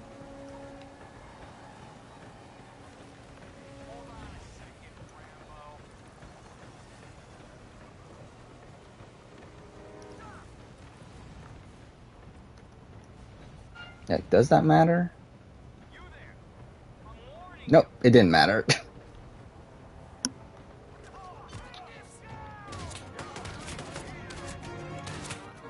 Okay. Which BBUS player could transfer Australian Survivor? None. They're not going to. Like, they're literally not going to. If anything, like, BBUS to Big Brother Australia, but even then, not going to. When's recasting Amazing Race? I don't fucking know at this point. I think it's like October is when it's like currently slated. Stuff like that. But realistically, like, I don't know. Whenever there's like a really open spot in the schedule.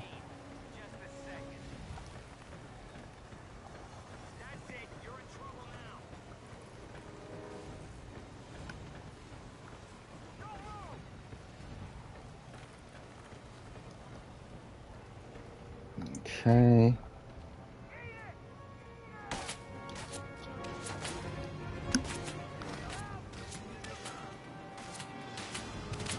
Okay.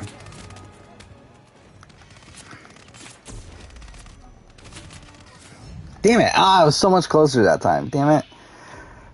I think Soul Hackers 2 will be good. Hopefully. I mean, again, I haven't played the previous games, so I don't have much of a previous game, I guess. Yeah, I don't really know exactly, like, what even is Soul Hacker? In terms of, like, what makes it different from, like, the other Mega 10 games?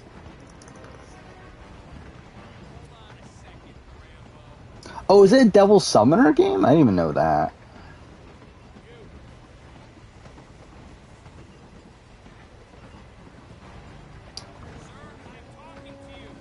Again, the fucking Mega 10 series is such a clusterfuck. In terms of, like, how many, like, little spin-off series there are.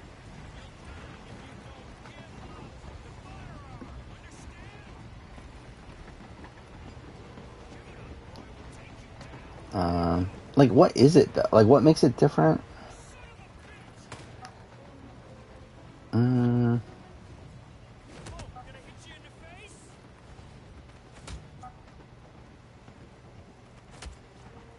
So is it it just says role-playing game. Dungeons in first-person view in which they solve puzzles and fight enemy demons in turn-based battles. Yeah. I mean, like, what is Soul Hacker 2 coming out on? Is it all consoles, or is it let's see. Okay, it is pretty. Oh, it's not Switch. Actually, I thought it was a Switch game. So it's everything but Switch. Interesting. It'll be interesting. I'll probably try it out, to be honest. I don't know if it's exactly my type of thing. I guess we'll see, but it seems interesting. I love how I said that we were gonna like finish the final mission and like do other shit. At this point, I think we're just gonna finish the final mission and call it a night. With how long this final mission's taken us. I love how like I literally only finished one mission of the 3 that I've done so far, but whatever. Actually, I just realized I'm an idiot. I could have just saved here. I don't know why I'm keep on like replaying that early section over and over again. I saved, right? Okay, yeah.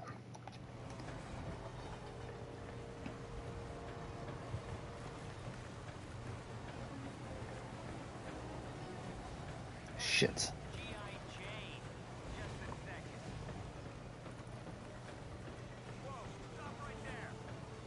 Were Emmy and Manuel friends during Spies, Lies, and Allies? Kinda. Like, I think it's, like, briefly mentioned, but it's never, like, explicitly talked about, I don't think. Like, especially in terms of, like, how close they are. Like, I think it's mentioned that, okay, they were on the same, like, Survivor Romania season. Damn it. a lot closer. But yeah, I don't think it's like ever like I don't think like they spend that much time showing them together.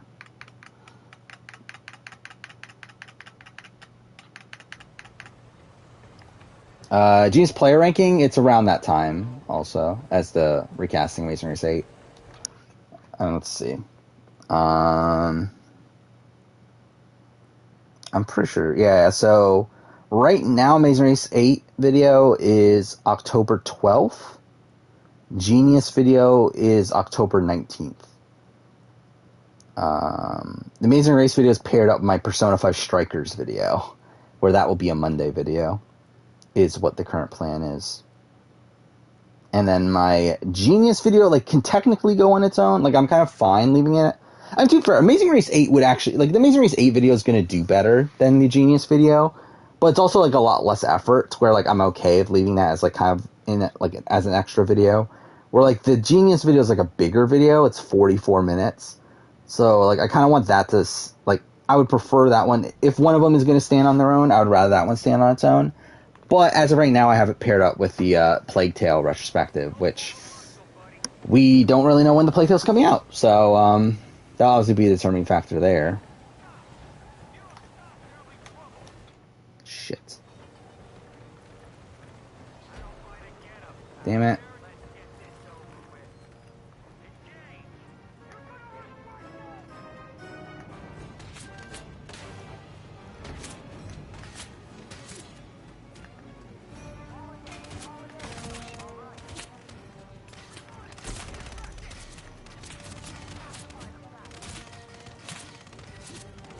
Okay, there we go. What the fuck? I can't save. Damn it. Wait, did we get an autosave? We didn't. God damn it. Wait, I've been on here for 26 minutes? Fuck me. Do I think Emmanuel will return for 39? Very possible. Like, I mean, like, it seems like Emmanuel was only not there because he was paired with Emmy. And then when it comes to, oh, fuck. When it comes to Emmy, I feel like her apologizing is, obviously that. Okay, what the fuck is going on? But yeah, I feel like that was like MTV telling her, like, hey, apologize so we can put you on next season, essentially.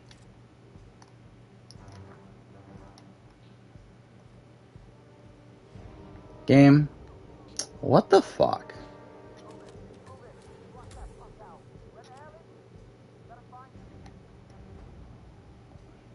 Game, can you, like, not be shit, please? Cool. Is it because, like, this is too close? Is that what it is? There we go. What'd Emmy do? She sang the N-word while, on X Factor Romania. There we go, we're at the end. Fuck that mission. That took way too long. That should not have taken that long. What the fuck? Stalkers 2 will be the first SMT game to have a set female protagonist. That's kind of wild. It's taken that long.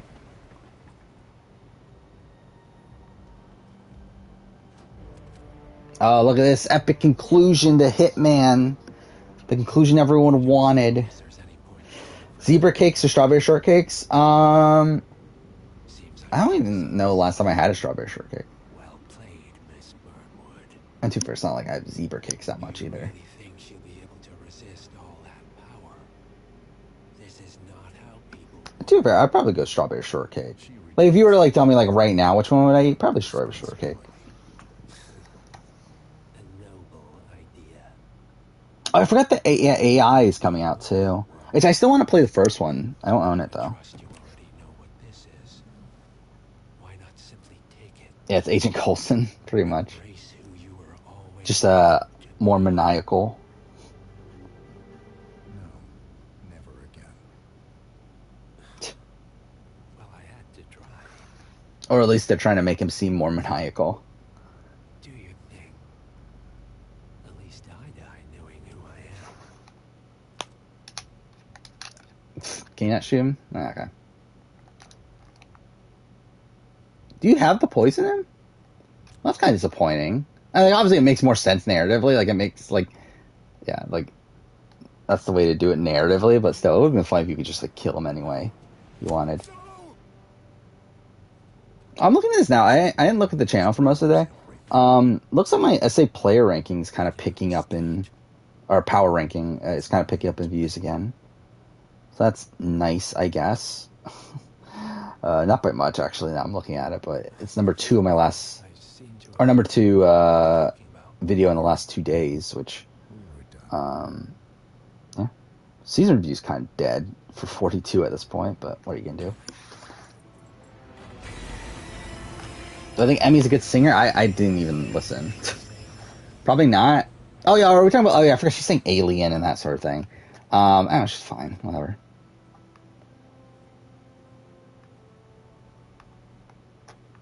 No, I'm not really one to judge someone's singing ability. Oh, look at this epic cinematic shot.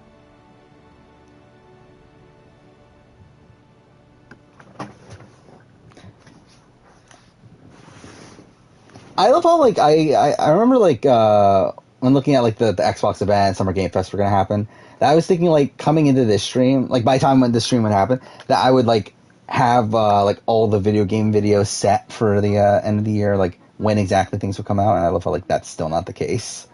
Because, like, we got, like, almost nothing over the last couple days.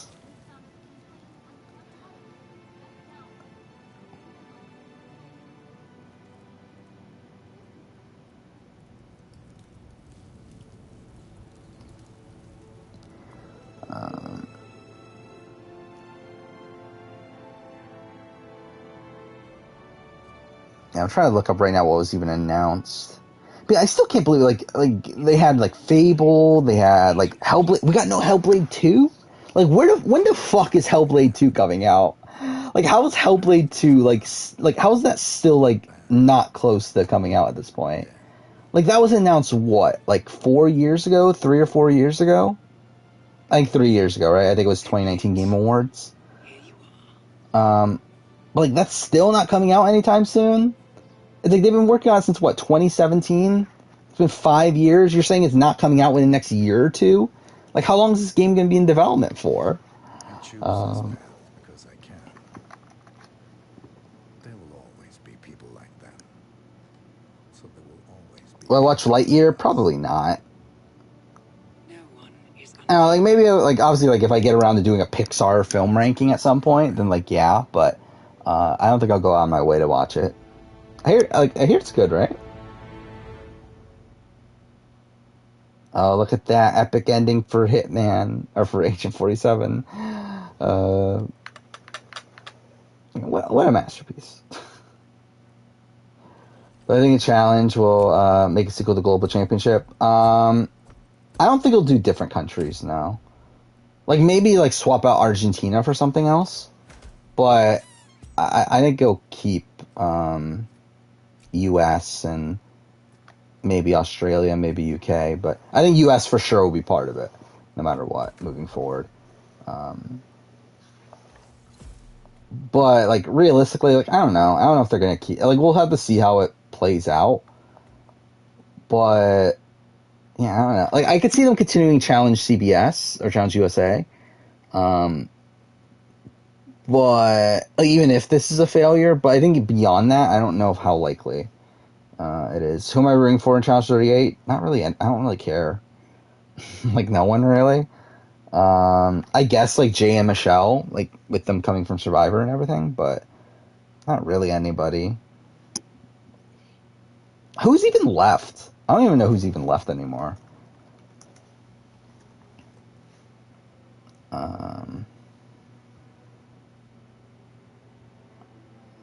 Let's see. Because, okay, I'm looking at the list of boots. So, yeah, it's like, I don't know, I guess. Yeah, I guess Jay and Michelle. I mean, that's really, like, it, I think. Then again, like, I don't know a lot of these people. That's also the thing. Oh, I'm an idiot. I just closed chat. I closed the wrong thing. Whatever. Let's try to get it back up. I think I have it on my phone anyway, but literally no one that I'm following is streaming right now. It's kind of different. Do Dreamcast to Challenge USA? Maybe eventually. Not immediately though. Kind of for Tori. Yeah, I mean that's what I was saying. Like, if anything, like at least if Tori wins here, she's probably gonna be like, okay, I'm good. Like, she might not be on the next few seasons. But yeah, overall it's just like whatever. I really don't care who wins. Now, what else is here? I'll be honest, I'm kind of tired. I don't really feel like doing too much here. What time is it? Yeah, it's almost 3 o'clock. Yeah, like I think we'll probably just end pretty soon. Again, I think either tomorrow or Tuesday, I'm gonna try to do a Last of Us stream. Stream through Last of Us, do speedrun, no reset. So yeah, I think we'll probably do that one next couple days. Again, like I won't be able to talk to chat as much because it's gonna be a speedrun. But it's definitely something I want to do. So we'll do that. I think so obviously like we'll stream Wednesday, which I guess we're gonna start Origins. I guess that's what we're doing. Again, like if we got a fucking release date for like a Plague Tale or a God of War by now, I would have started those, but we still don't have a date for those for some reason. So I guess we'll play Origins, do the 60, with the 60 FPS patch, see how that goes. Mind you, that'll only be on my end, like for like the stream, it'll be 30 still, but still, I want to see what it looks like in 60. And we'll probably do, like, last time I played Origins, I just rushed through the main story and didn't do anything else. I think this time we'll probably do DLCs at least. We'll probably still won't do side missions, but, I don't know, probably do DLCs. I'll probably take, like, 3 to 4 streams at that point, because it took me 2 streams to do the main story. So, I mean, that'll be a thing, and then, yeah, after that, I don't even know what we're streaming, to be honest. It really could go anywhere. I don't have anything set up, so and we'll figure it out. It would just be whatever I feel like playing. Because again, there's nothing I need to play in particular, unless like I do decide to do the don't nod ranking, but don't nod ranking, but it's also like I don't know if I really even have time on the schedule for it. Especially because like I also need to like add the Amazing Race Canada season ranking to the schedule at some point. So it's like I don't even know if the Don't Nod ranking's gonna fit in anywhere. Oh yeah. Actually, let's do that. We'll do Until Dawn after AC Origins. I forgot about that. Yeah, we'll do Until Dawn. That'll be fun. Yeah, I haven't played Until Dawn in like 4 years. Return of the Outcast Heroes vs. Villains. I mean, again, we could do it very quickly, I guess. Because, like, realistically, I'm not doing that video for forever, even if I do decide to do it.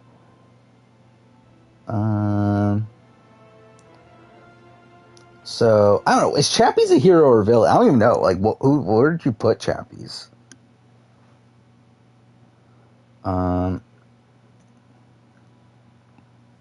Actually, let's do it this way.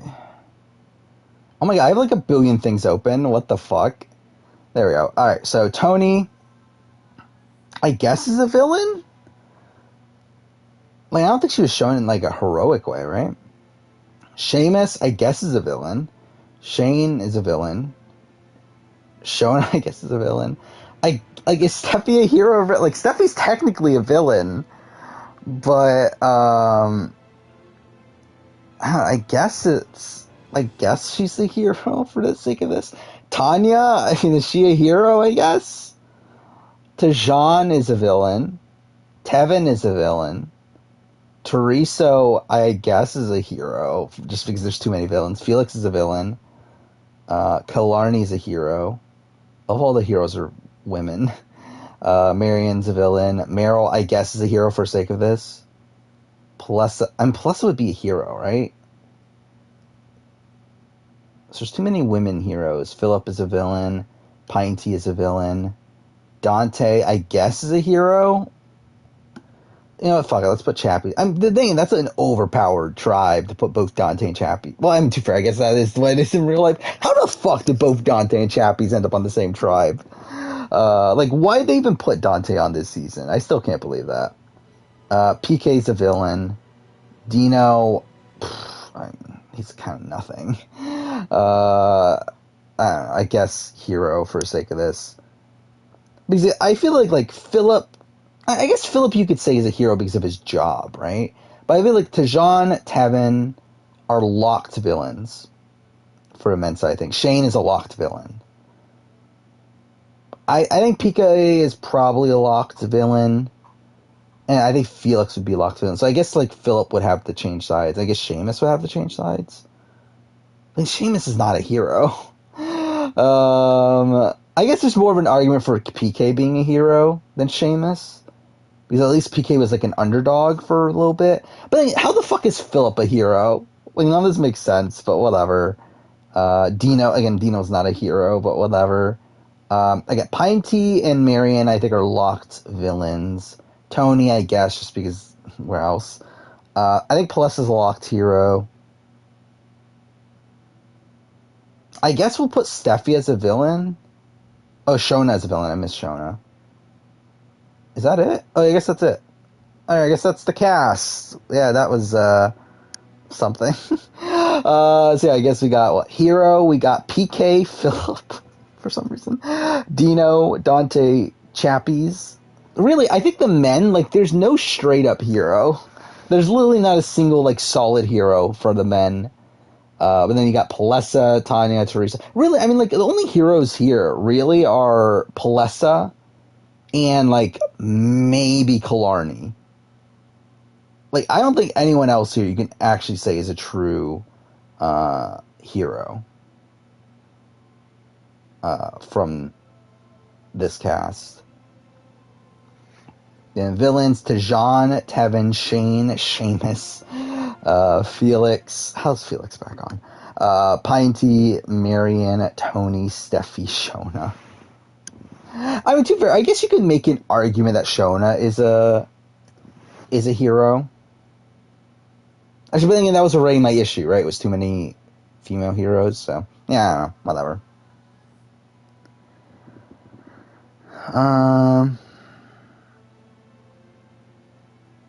Do I think High still wants to kill all Republicans? I mean, according to Survivor Spencer, he does, so I'll take his word for it.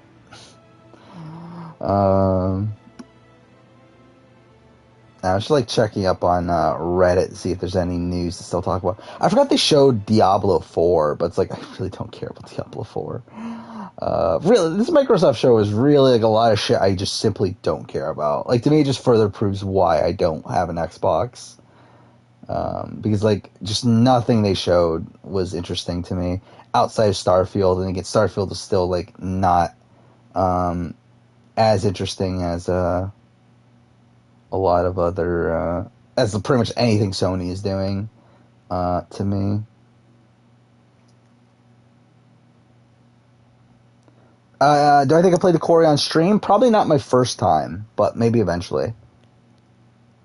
Because again, the first time I want to actually pay attention to the game. Two, I need footage for down the road. So I'll definitely play really that, and that's why first time I play a game, no matter what, I'm not going to play it on stream.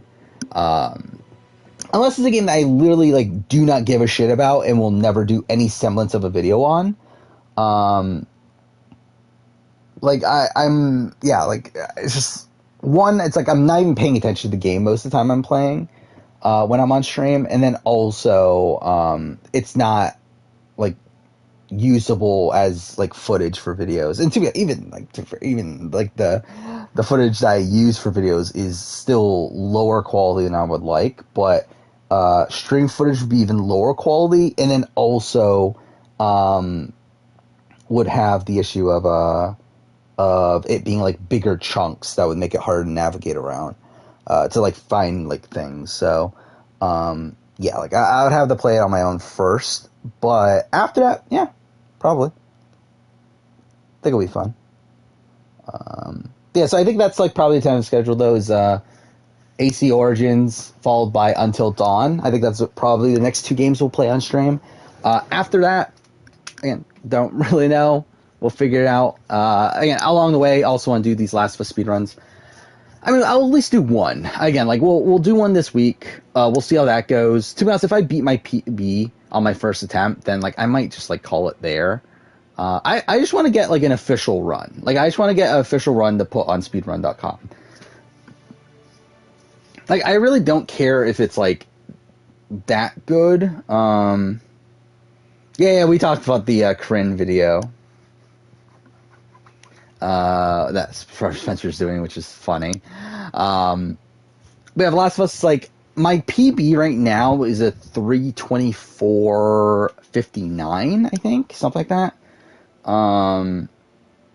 Which would be like 40th, like somewhere in the 40 to 50 spot on the leaderboard, which is like, I get, like, technically, I'd be okay with that. Like, I just want a spot on the leaderboard. I just want to be there, with, like, a not, like, a bottom ranked time. Like, I at least want to be ahead of some people, but I don't need to be super high on the leaderboard. So again, like, we'll do a run, either tomorrow or Tuesday, see how it goes. If I can beat my PB, I think I'll be fine with just leaving it there. If I can't beat my PB, then Ozzy will do more sporadically. Again, like I don't know how much like consistent time I'm gonna be having to do what. Again, I can't believe I did that back in November, where I was just doing speedrun after speedrun like every day.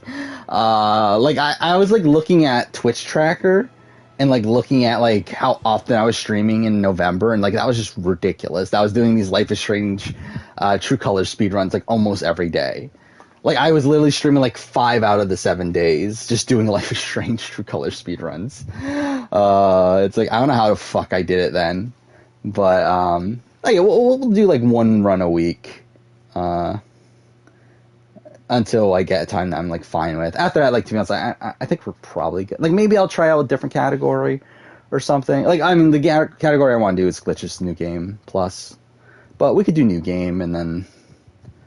Like, beyond that, I don't know how interested I am in doing, like, any percent and stuff, but still, we'll see. Oh, yeah, Left Behind. I should do Left Behind also. Because I technically... Like, I have an okay PB in Left Behind. So maybe I'll try that, too. Either way. I remember hating Dante. Yeah, Dante wasn't, like, super likable. The reason I would like classify him as a hero though when we're doing heroes versus villains is because like he was known as like the provider for his tribe. It was like propped up for that, so it's like I feel like that's like enough. But again, like he's not really a true hero either. Like I think you could definitely make the argument of him being a villain because he's like kind of a dick. But yeah. But anyway. So yeah, it's around 3 o'clock. I think it's a decent spot to end here. We're almost 4 hours in the stream.